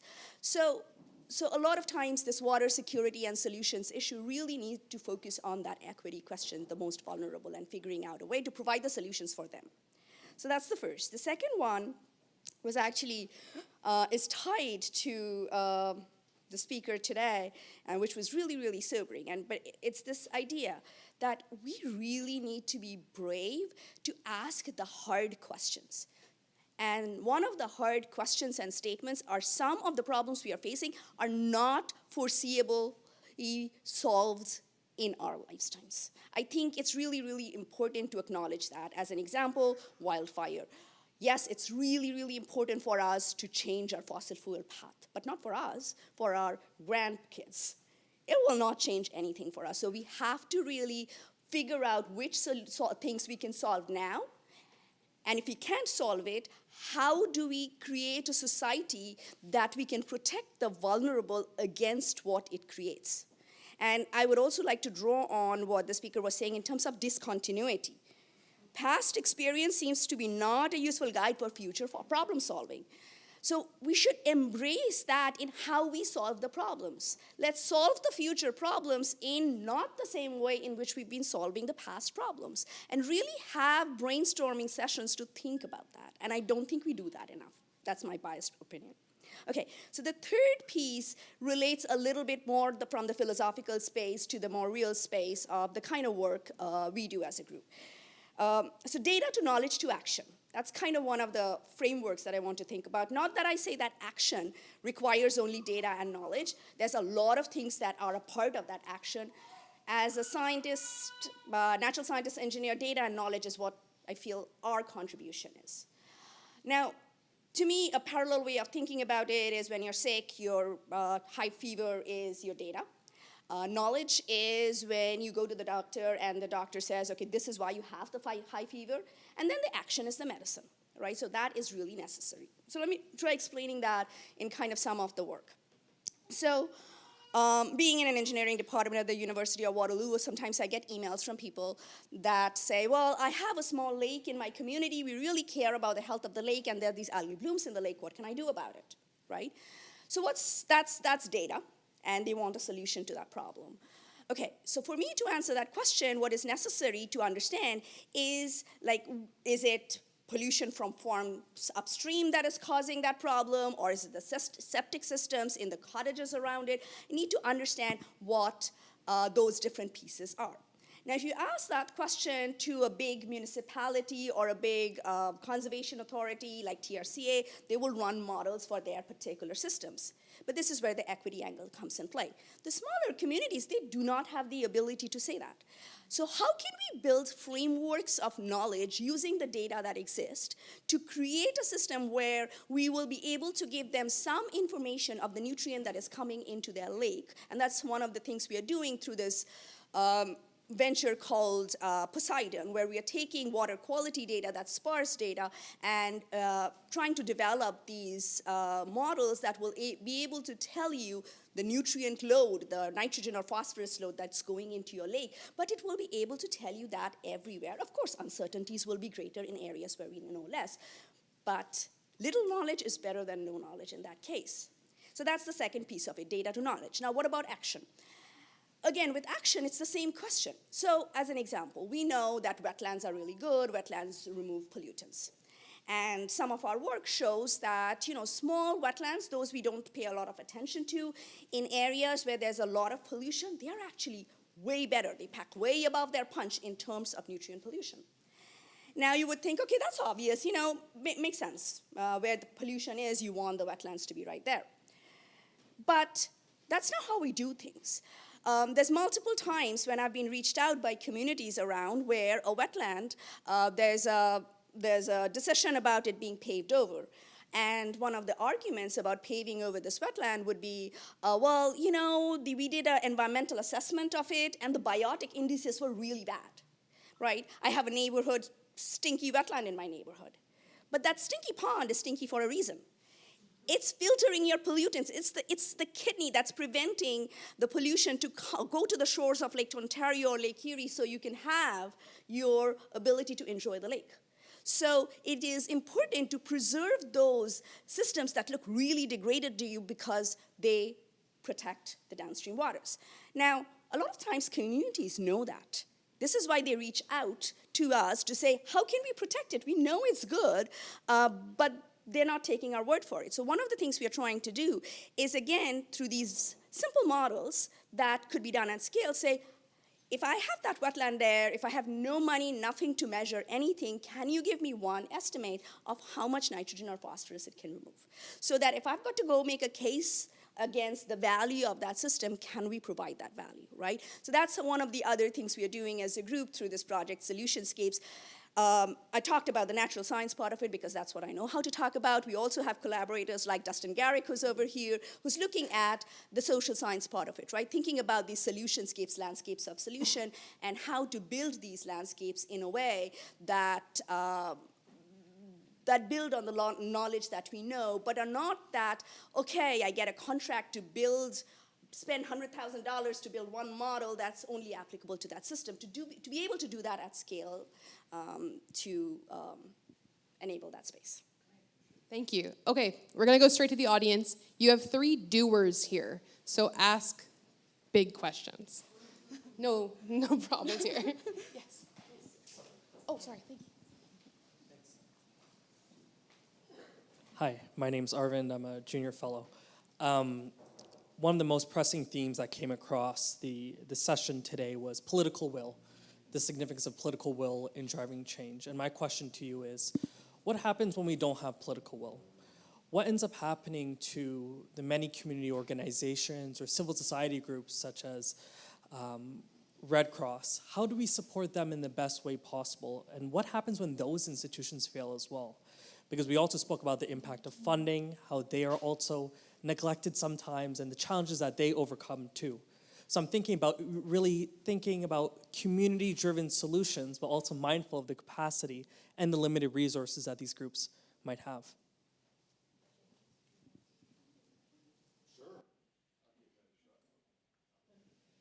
Well, so if we just step back and say, what is political will? And how does political will emerge? Does it emerge in different ways, in different types of polities? So, for example, a liberal democracy, how does political will emerge? In an authoritarian state, how does political will emerge? In a theocratic state, how does political will emerge? So I don't think it's, I just asked the question. I'm not posing an answer to that question. But I think it's important that we complexify in the first instance, you know, the context and the understanding of the very important question you're asking. That's the first thing. I would also say that the second thing is that no matter what the political form, there is always a civil society. All right, and civil society, at least in our Western or Western liberal conception, is really based in the theoretical kind of and historical understanding of civil society as having emerged, at least expressively and structurally, first in actually the Scottish Enlightenment. If people have ever heard of that, that's actually from a political science perspective, I know Tom's heard of it, that's actually an important idea. So what is a civil society based in that concept? Well, it's a group of individuals or citizens who choose freely to associate around a particular issue, idea of common concern between those who choose freely to associate. And they choose freely to act in concert around a particular issue. Now, if you take that idea and apply it to the different political structures I just very briefly outlined, that means engaging, right? That means civil society engaging individuals as part of groups or simply as individuals. It means engaging in your political process, right? In the formal, whatever that is, right? And it means doing so with a view to bringing your view to the political process. So that's the first, that's really sort of, it's so basic, but it's not about, you know, giving money. It is about giving money in a certain sense, or writing a letter or voting, or all of those things are important. But the most important thing is to engage, right? And to take your responsibility as a citizen who freely associates with other citizens to participate in shaping the public dialogue, the public policy process, and the process that leads to political will. So that also means not just engaging as a citizen. If you feel, you know, you're not getting anywhere, start a political party. And I'm very serious. I'm not in any way, I don't sort of throw that out casually. Start a political party and test the viability of those ideas. Will people come to you? Will people freely come to your political view? And you will very quickly see what is the power of your idea in terms of policy and so on and so on. And then finally, you know, I would say that regardless of political will, you may be way out in left field relative to where the polity, the community, and the political leaders or masters, however you want to construe it, of that community are. You may be way out in left field. But sometimes, and I actually think in this time, when we're talking about climate change, for example, and in this very specific context, water, it is the outliers that will be the leaders, right? And the leaders both in terms of creating alternatives. You know, the last speaker, he talked about the power of change in his last comment, and that he's optimistic. You know, I am I very much believe in the power of ideas, right? The power of ideas articulated in a way that people can hear them, told in stories. This is how we respond. Stories are sort of social glue. You know, they invite people in. People can find themselves in the story. They can, oh, I'm that guy. I'm this character. You know, whatever. The power of ideas are just, it's the most powerful force in human history. More powerful than economies, more powerful than armies. The right idea at the right time, articulated in the right way, that is power, right? And so if you are an outlier, find your voice and find your way to tell the story. And there are many people now in that position. I think of McKibben, for example. He's just written a book, I think it's called The Power of the Sun. And you know, he's been a lifetime activist around climate change and policy engagement and so on. And he's, you know, if you kind of follow the trajectory of his books, that they become more and more depressing as you go along. But this is actually an incredibly optimistic book. Because what it's talking about is a story of the future based on the reality of now. Where are we going? The sun is our greatest source of energy, and we've already crossed the tipping point in terms of the cost of that energy. It's actually cheaper than oil now, right? So the question is, now that's an inspiring story, right? And the question is, how do we mobilize the rest of society, civil society, the private sector? Bring government along. They rarely lead, right? Bring government along to the power of these ideas and to the pragmatism of these ideas. And I know that's a long answer, but it's one I've been dying to give. So there you go. I do want to add to that, if that's okay, and thank you for setting it up, because sometimes I believe that we fall into a trap of deficit-based framings as opposed to strength-based. And we have to recognize that at the community levels, at the grassroots levels, there's a whole lot of strength. Yes, there are individual and systemic barriers, and we have to deal with those from that equity framing, but we need to understand and enhance and recognize those resources, the solutions, and for them to be sustainable, for them to scale up and out, they need to be embedded institutions. But as you said, we don't necessarily need to start from the top down, and these are very real responses that are available, and as you gave great examples from the leadership side as well. You know, I think it'll be a great segue, these responses. Thank you so much to the question that was just asked. You know, I may be a bit of a cynic, but, you know, I think that, you know, political leaders, you know, follow public opinion.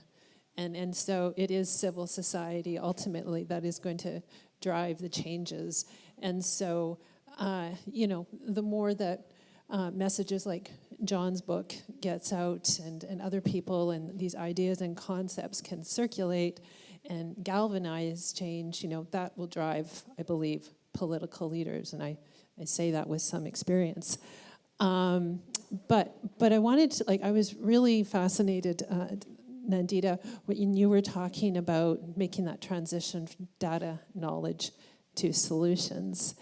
And when I'm engaging in communities in Saskatchewan, where I'm from, what I'm always really amazed by is, you know, the depth of knowledge and wisdom that resides within these communities. And so, I mean, you know, you go to Coffee Row and you can ask anybody out there, you know, well, why is there eutrophication happening in that body of water? They know.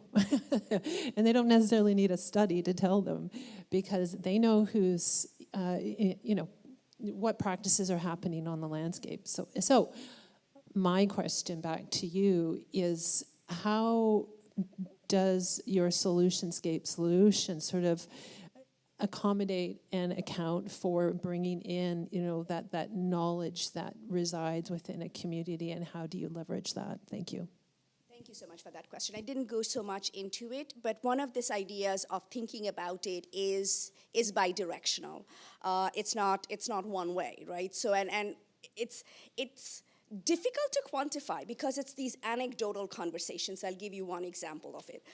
So there's these conversations about a farmer can have a wetland in their farm field, and you can get money to do it. It won't cost you anything, but there's not much uptake. And one anecdotal conversation was about how if you drive a tractor around it, the farmer actually believes that he's wasting fertilizer because some of it is falling on the wetland.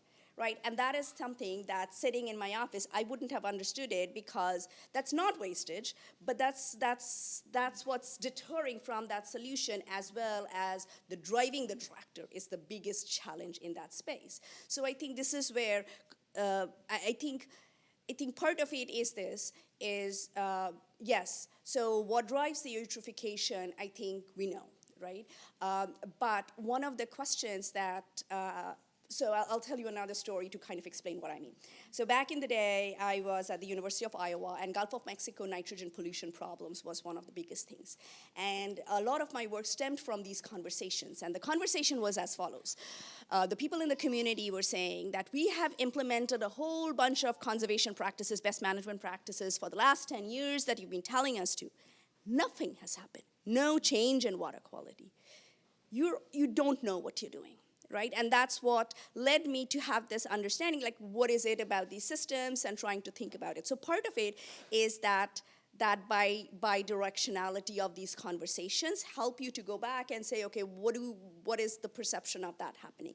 So some of that knowledge exists, but that conversation improves that knowledge space. And that conversation also, so another example of this case where the community knew that wetland was valuable to them, but they could not argue for them that without actual numbers because they were hit by this consultant who came in and gave them that this was a degraded wetland. So they needed an independent body who was not paid on anything to give an assessment, right? So sometimes it's an evolving process, a process that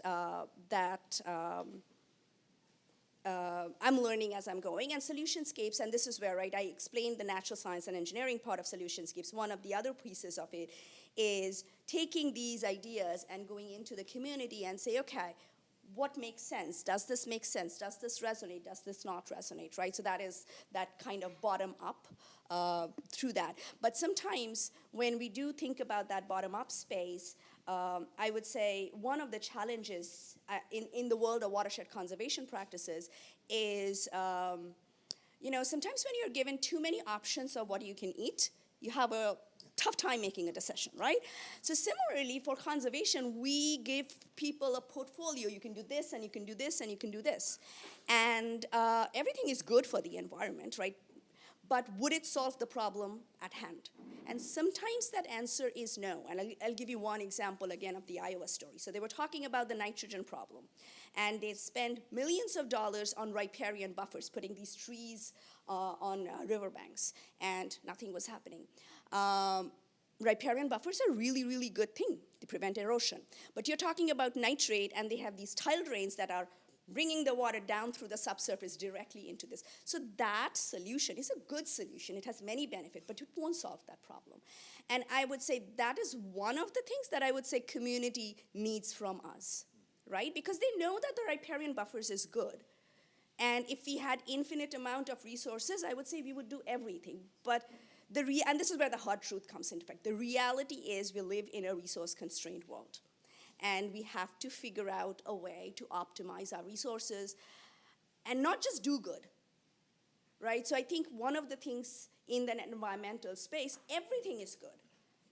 But what will solve, and this is where my engineering brain comes in a little bit, right? What will solve the problem at hand? And I think we need a little bit of that if you want to solve or think about solutions to these problems. Great answer. Any more questions? Thanks very much. So we've heard a lot today. First of all, I'm going to say I'm a political scientist, so I kind of go to the political questions. But we've heard a lot today about kind of the complex challenges at every level at the interface of water and energy and agriculture and climate. I'm wondering if you can speak a little bit to the importance of the community of practice, because one asset we do have in Canada that we can nurture is the community of practice that's in this room, but also growing the community of practice.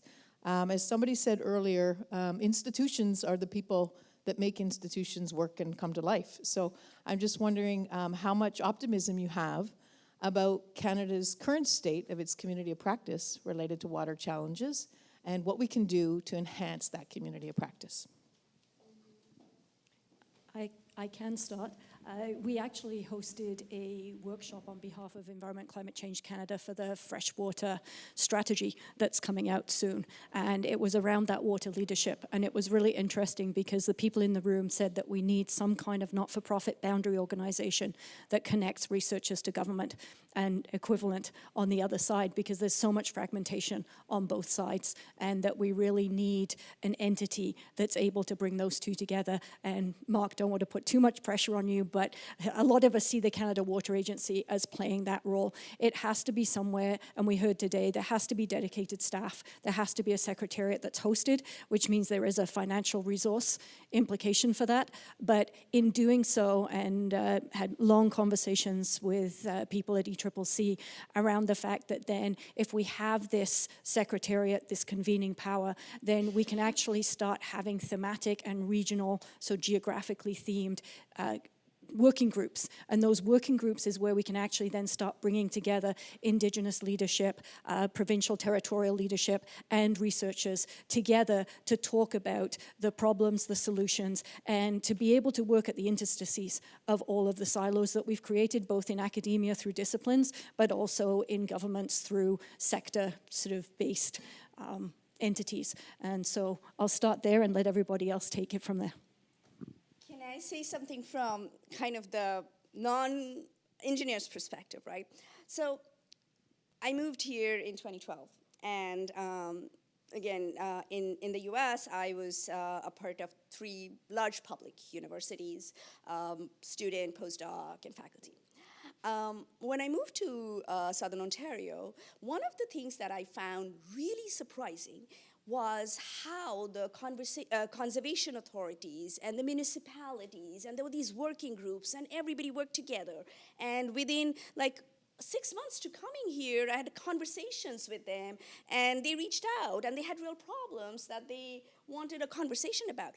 I was surprised because I did try to do that in Iowa. It was always hard. It took me 4 years to get people to talk to me.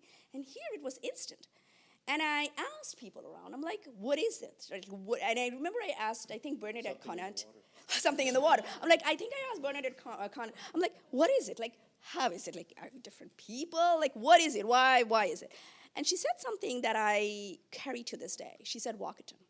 She said, we were doing a lot of things. There was this community of practice that was building up. And there was Walkerton that happened, and that created political will to have investment in source water protection, right? And that created the space that you see over here now. So I think that is really, really important in that space. It's like, I see 2 different places, and the only difference is, unfortunately, a tragedy, but tragedy is also opportunities that trigger political will. And the goal of community of practice, because there's discontinuity, it might happen any day, we don't know how to deal with it, but to have that framework built so that when will changes, we can act at that point. Can I add something? Yeah. Yeah, so from a broader perspective, climate change, as we know, is very real. It's accelerating. We know that the baked-in acceleration of extreme weather events, for example, the baked-in acceleration of the continued desertification of the Sahel, for example, this is baked in for the next 30 years. So for the next 30 years, extreme weather events are going to get worse. Even if we stopped all carbon emissions today, we got the 435 parts per billion down to 0 today, for the next 30 years, we are going to see an acceleration of extreme weather events. So that means then that we have communities that will need help. And so adaptation is an extremely important priority. Now, the most effective adaptation strategies are strategies that are not purely scientific. I'm a scientist, you're a scientist. and not purely expert-based, but that are deeply embedded and that emerge from community. I'll give you 2 examples. So I'm I'm actually the leader of a group that is developing climate change adaptation strategies for communities in the Chilwa Basin of Malawi, where the lake, the Chilwa Lake, is literally evaporating relative to its prior state of stability.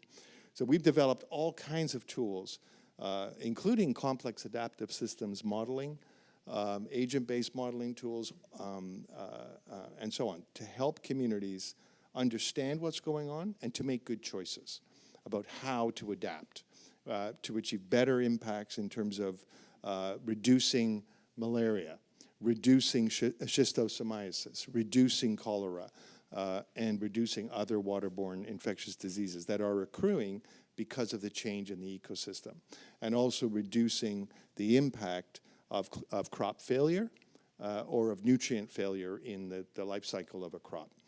Another example, we've developed a series of tools with communities, and the communities that this particular set of tools applies to are refugees, people in refugee camps.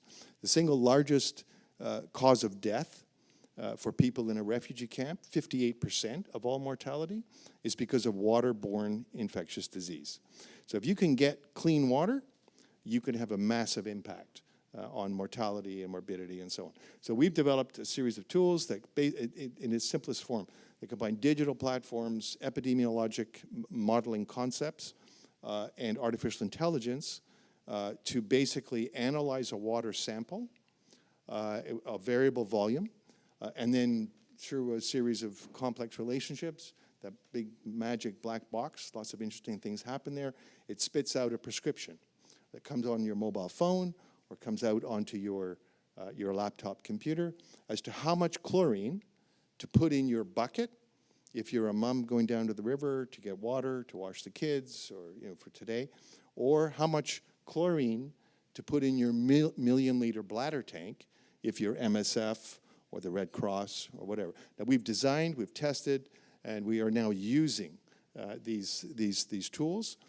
and they depend inherently, and their development has depended inherently on participatory engagement with community leaders. And we call that participatory action research, which I know you're very familiar with.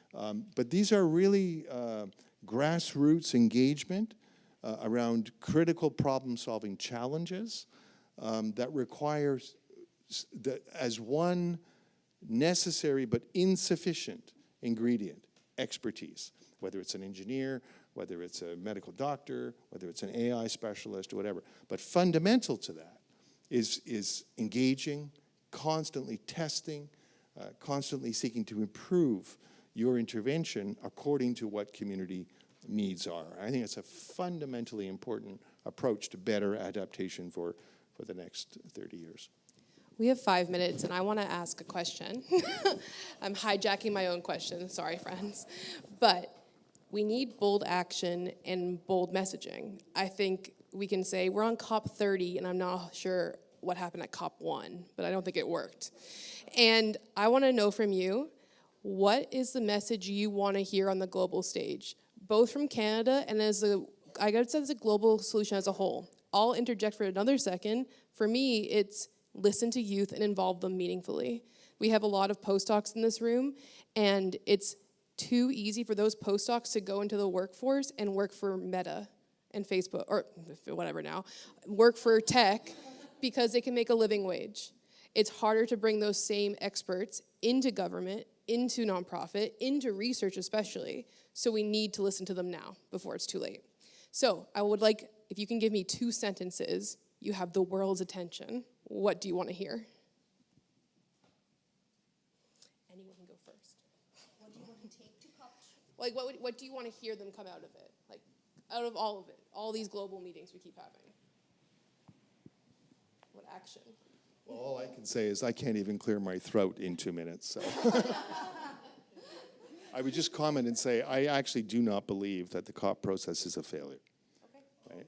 I actually think, if you look at human history and look at major changes in how we think and how we behave, the COP process is an unbelievably powerful and enormously, thus far, effective, but now in the new context, it is challenged by new approaches to effectiveness. But if you think of, for example, I'll just give you a couple of, the abolition of the slave trade. That was a good idea, right? That took 380 years to realize. 380 years. But it's still a good idea, right? And not perfect. We still have a little slavery around the world, but the basic norm and standard is slavery's a bad thing.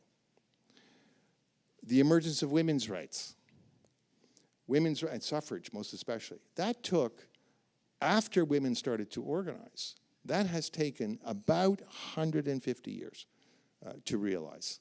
Very good idea. Is there gender equity in all things? Absolutely not. But is suffrage and women's right to vote, is that fundamental to achieving anything else? Absolutely it is. And have we achieved it? Yeah, but it took time. And now shorter. Environment rights, child rights, labor rights. All of these have taken less than, I should go the other way. Labor rights, environment rights, and child rights. All of these have taken less and less and less time, right, to achieve profound understanding and collective understanding of the good. And again, whether it's anti-slavery, women's equity, and so on. The COP process started after the 1992 Rio Summit. That is such a short time in human history. That's like 30 years. Right? It's a 30-year process. And look at where we are. We have a global consensus, with the exception of Mr. T and his friends. We have a global consensus that climate change is an existential crisis for us, for all of us. Right? And we're now at a point where we are faced with major challenges, and most especially given, again, Mr. T's proclivities. We have major, major challenges, but we have understanding. Right? Now the question is, how do we reformulate, right? An approach through coalitions of the willing is probably how I would put it, and reformulate an approach that that can tolerate a multiplicity of voices and forms of action, right? Whether that's technological, whether it's political, whether it's policy in terms of indicators and outcomes and so on. But how do we reformulate a process that can manage multiple waves that are moving in the right direction? That's the question. It's not the messages, it's the messengers. I want to see different people. And that goes to the comments that colleagues have made. We're scientists, we're social scientists, physical scientists, engineers, medical, but we're scientists, and we typically privilege science and scientific evidence, traditional knowledge, local knowledge. We also privilege quantitative over qualitative. Qualitative's the most informative. It tells us why. The quantitative will tell us what's going on, but if we really want to know why and to be able to solve it, we need that qualitative. And so for me, it's about hearing those different voices, about privileging different forms of evidence, different ways of knowing, because that's where we get to the conversation, that's where we get to the solutions. It's your participatory action research, community-based research. I'm a geographer. A community is not just a group of people living in the same geographic space. It's a community of planners. It's a community of global health specialists. And so it goes to those communities of practice. And so that's what we need to be doing, is involving people from the beginning. Some people call it co-created research. But if we all come along, then the solutions are actionable almost immediately, as opposed to coming from an academic perspective and saying, I've got this great idea, now you have to figure out how to use it. That's not the way we need to go forward. It's the voices. Thanks. So quickly, a lot of it has been said, so I don't want to repeat. one thing that I think is really important to think about in that data to knowledge to action space, what will drive action? And thinking about algal bloom in a lake, as horrible as it is, would not drive action, unfortunately. Human health would drive action. So really thinking about those nuggets which will drive action, and we don't talk about that. For example, so I work with nitrogen and phosphorus and talk about algal blooms, but nitrate in our drinking waters has carcinogenic properties. Studies are showing up in Denmark that even at limits lower than the World Health Organization 10 milligrams per liter limit, there are evidences of pancreatic cancer, child mortality issues that are happening with that. We do not talk about it. We are drinking that water, cancer rates are increasing. So I think those are the nuggets that we really need to focus on to say what are those horror stories that will catch attention to do action, because doing good, like you pointed out, doing good will take time. But sometimes some of those things that really and PFAS is another one. I mean, things that are really kind of gathering political will because of a health issue will trigger action, and it's important to think about them. Well, thank you so much for this panel and to everyone in this room. We have our concluding remarks. I'll send it over to Tom, but thank you so much.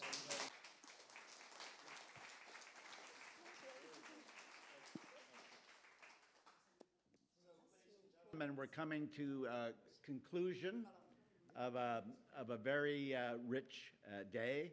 I'm going to call on two colleagues to give us their reflections on what they have heard.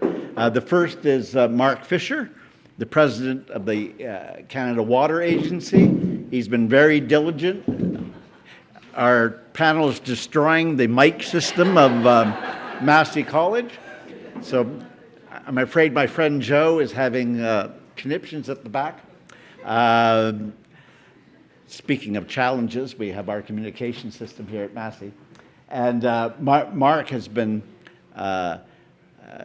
very diligent in attending and listening. A very exciting job of the very new agency, which has been mentioned often today. Mark Fisher, your concluding thoughts. All right. And then we'll have our last. Thanks, Tom. It's an honor to be here, and obviously I want to start by thanking Tom and Massey College. I've had the fortunate opportunity of being here a couple times, and it really is a place for bringing diverse perspectives and interests together and for dialogue. And I think this has just been another example of just the powerful conversations that Massey College can host and convene. So thank you for doing that. I also want to take another brief moment to thank Emily, wherever Emily's gone, and Flo. I know how much work goes into dinners and summits and bringing people together from across the country and programs. It's not easy. So, thank you for everything that you've done to make today possible. And I think just lastly, I want to thank everybody that decided to come and participate today. I see a number of colleagues and friends here in my current role, in my former role in the nonprofit sector, and I just want to thank you for being here. We have some big minds and some big voices here, right? I'm seeing John's finally moved to the front, John McCutcheon. But what people don't know about John is that he's made the largest legacy gift in Canada's history, $20 million, to support fresh water through across a number of different organizations in Canada.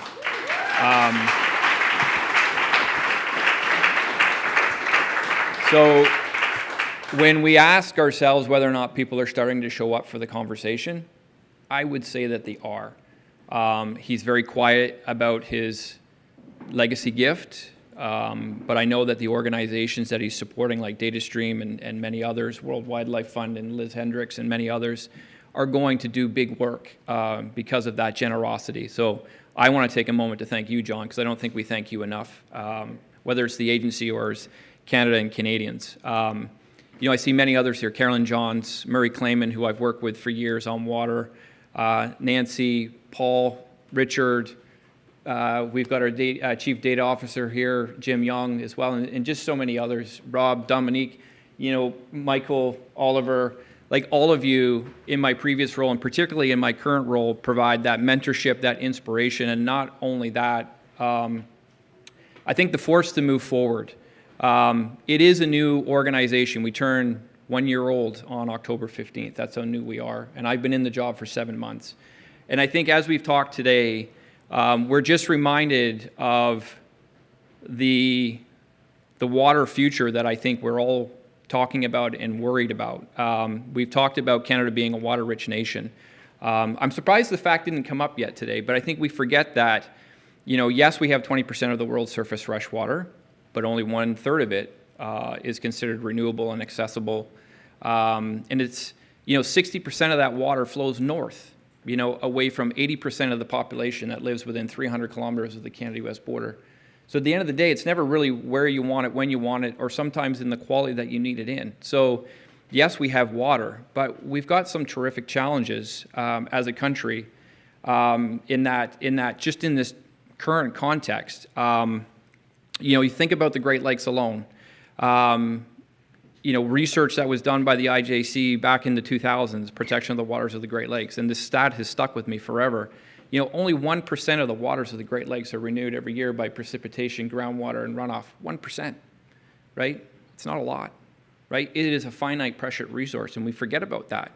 And I think that stat to me is even more important when we realize that 40% of Canada's economic activity is in the Great Lakes Basin.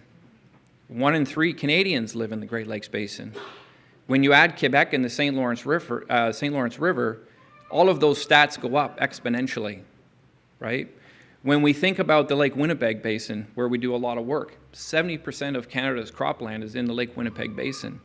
They've been going through a decadal drought for the last 30 years, I guess, with different degrees of severity. So when we think about crop production and food productivity in our economy, how do we grow food when we have such a significant region that's been facing drought? I had the honor this week of meeting with Minister MacDonald in the Northwest Territories, and he reminded me, and I have an opportunity to go up there in a few weeks to really see it firsthand, of just the challenges that the Northwest Territories and just the North and the Arctic in general are facing, and we saw that in John's very sobering presentation in his book. When I think about our most water-stressed regions, obviously it's where the economy and people happen, but I can tell you, in places in the north where all of our indicators have been green, they're turning yellow, and some of them are turning red. We're going in the wrong direction in the north.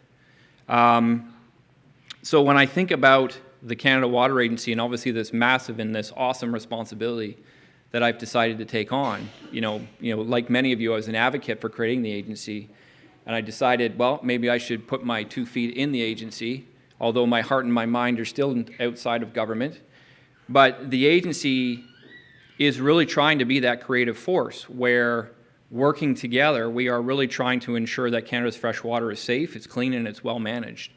So as we think about that work, we're trying to bring it to life really in 5 different ways. First and foremost, restoring and protecting our freshwater ecosystem initiatives.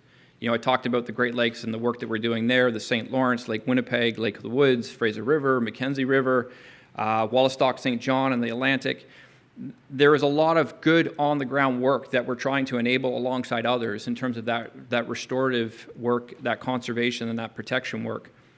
When we think about the conversation today, we are trying to work alongside others, our academic partners, our business partners, and many, many others, our Indigenous partners, to really anticipate and proactively respond to some of those most pressing water challenges and risks that we see on the horizon, not just over the next 5 years of that political cycle, but over the next 25, 50, 75, 100 years and looking further out so we can truly be ready and be prepared. I think thirdly, what the agency is trying to do, and it's a work in progress, and I know Marilyn always reminds me we need to go faster, and we absolutely need to go faster. I have impatience. But it's that creative collaborations and partnerships across the country. It's a realization that no one level of government or sector is going to solve any of these challenges on their own. Whether we think about water and nature and the environment, or water in the economy, or water in our quality of life and city building, all of these things are whole of government. It's whole of society. It's all of us truly working together. And so, again, we have inherited, but we're also establishing some important frameworks to allow us to do that in the current context. But and some of them need to be revisited and modified for the future. Prairie Provinces Water Board is just as an example, is something that we serve as, we co-chair with Alberta and Saskatchewan and Manitoba that looks at water sharing across borders between those 3 jurisdictions. We're also doing the same again with the Mackenzie River Basin Board with a number of provinces and territories and Indigenous partners. And again, Marianne and Michael have been doing a tremendous amount of work to look at how do we modernize those kinds of frameworks. So there's the practical governance side in terms of like how do we govern ourselves to make sure that we're water secure for the future. But I also think when we're looking at partnerships, we're also doing so with a realization that in an increasing environment of public fiscal constraint, but also I think increased public demands for better services, that role around public-private partnerships I think is going to become more important and more key in figuring out what does that look like. And that's not a message to say that the government shouldn't be doing its job. I think the government has to show up and make sure that it is serving the public interest and it's investing in the public interest. But I do think there's opportunities for creative partnerships. And I think one of the messages that I heard the Prime Minister give at the UN General Assembly this week is that dollars are sacred, and we need to make sure that every dollar that we use is used to its maximum effect. And so we are looking at creative partnerships, particularly on the investment side. And I think fourth, we're looking at, again, how do we, government doesn't have a monopoly on science anymore. It does great science, it does a lot of public interest science and foundational science. But again, so are our universities and colleges. Our Indigenous partners have been doing it a heck of a lot longer than anybody else. Private sector is doing its own science to understand, risks to the balance sheet and their assets. So how do we take all of those data points and ultimately connect them, make sense of them, turn it into usable knowledge and actionable insights, and hopefully using AI and machine learning and the technologies we have available to be able to generate that knowledge and insights on faster time horizons so we can be more responsive to the challenges that we're facing, because the complexities are only speeding up. And so again, we don't do the science necessarily, but we want to serve as a place where we can think about how do we speed up, how do we connect the data, how do we connect the science, how do we speed up the generation of that knowledge and insight so we can put it into the hands of policymakers and lawmakers and ultimately the people who make the decisions around investing in the things that we want to do. And I think just finally the other part is creating a more water-aware Canada, right? This is a room full of interested people. But my litmus test always is my mother calling me about water issues in her community or in her backyard, right? And I think there is an opportunity, there is a space for all of us to increase the conversation around water awareness. And particularly, in provincial territorial assemblies, on Parliament Hill, and other public spaces where I do think we need to be talking about these issues in a much more direct way, in a sobering way, as again, John did with his brilliant luncheon keynote. So those are just some of the things that we are trying to do as an agency.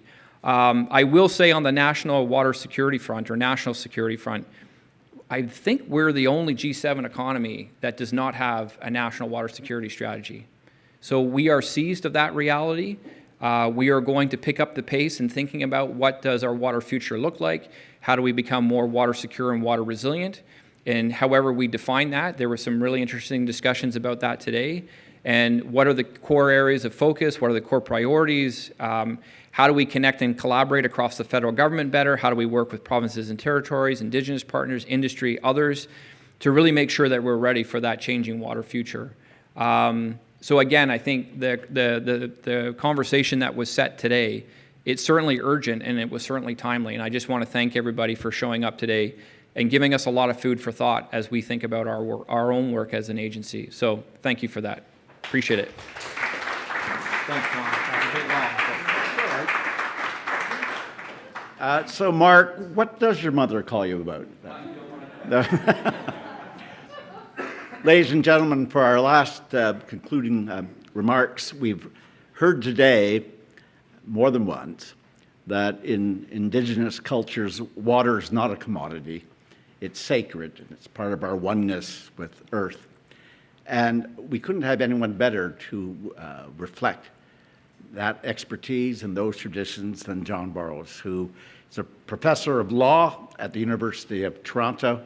And I can say some years ago, when I read the Indigenous Constitution of Canada, like John's book, that led to a very long period of reflection and discussion. And so I couldn't be more delighted to have such a powerful and deep thinker to give us his remarks as we come to the end of the day.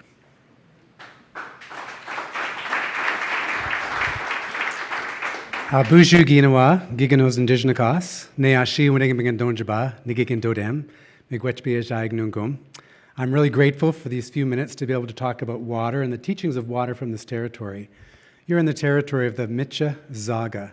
Micha means big, Zaga is an outflow. It actually refers to the flow. And our word for love in Anishinaabe is Zage. Zaga as flow, Zage as love. When I was learning about this word and the teacher that we have in the language about love, it's the river. If you want to know how to practice love, you look at that outflow. You look at all the energy that's collected from around the territory as waterfalls gathers into rivulets and then into small creeks and bodies of water and then maybe streams, and those streams gather together eventually into the main flow. I'm Zagi in Anishinaabe from Cape Croker.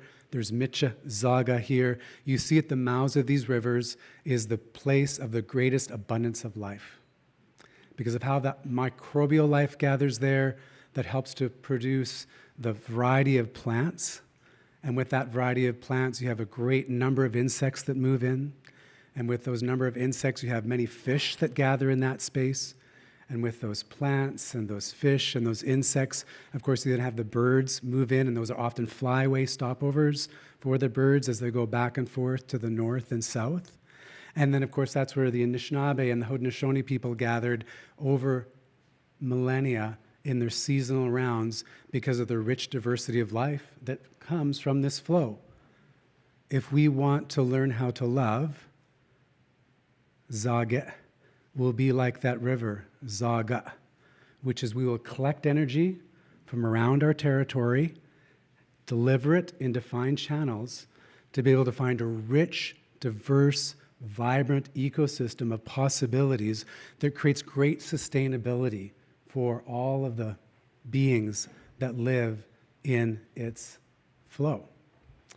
This is the treaty that Anishinaabe people have with the river, a relationship of reciprocity, respect, renewal, and responsibility. This is the treaty that we made with the Crown when they gathered in these areas. Here are two rivers, rivers of life, through which we flow and on which we sail. And these rivers are joined by peace and friendship and respect. In Canada, the United States, we have treaties across the border. These treaties are built upon the treaties with the more than human world. And then those treaties with the more than human world, Anishinaabe and other people, bring that into our treaties with the Crown and with the American government. And the promise is that this will last for as long as the rivers flow, the sun shines, and the grass grows. This promise of law has to be made beautiful. We can't just have law that's on black letter in statutes and in courts. We need that. That's necessary, but it's not sufficient. In order for us to see law as something we practice, something we live, we have to learn from the river and act like the river so that we can, in turn, create great, rich, sustainable, vibrant life wherever we find ourselves on that path. So I'm grateful for this organization that talks about flow. I've known Marilyn for a while and Oliver, and getting to know some of the other people here. This notion of flow, this notion of law, is a law of love. It's a law of peace, friendship, and respect that requires that ongoing reciprocity, renewal, respect, and responsibility. So I'm really grateful to be here today.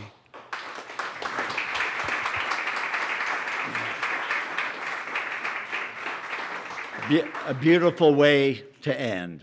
So I want to call our colleague Emily, who's the most important person, because I think she's going to offer you to have a drink. Hi, everyone. Oh, I'm sure you're sick of me, but I will ply you with alcohol. So please join us at the Harvard House. It's about an 8 to 10 minute walk, but it's actually not raining anymore. And where the first round is on flow. Honestly, last time we did this event, that was a highlight of the event. So we hope to see you there. I have a few people who I think can know the way. Emily Hoppy, I think you told me you can get there. So I'll put you in the front. I'll probably be at the back. But thank you so much for coming and for all the discussions today. Looking forward to more.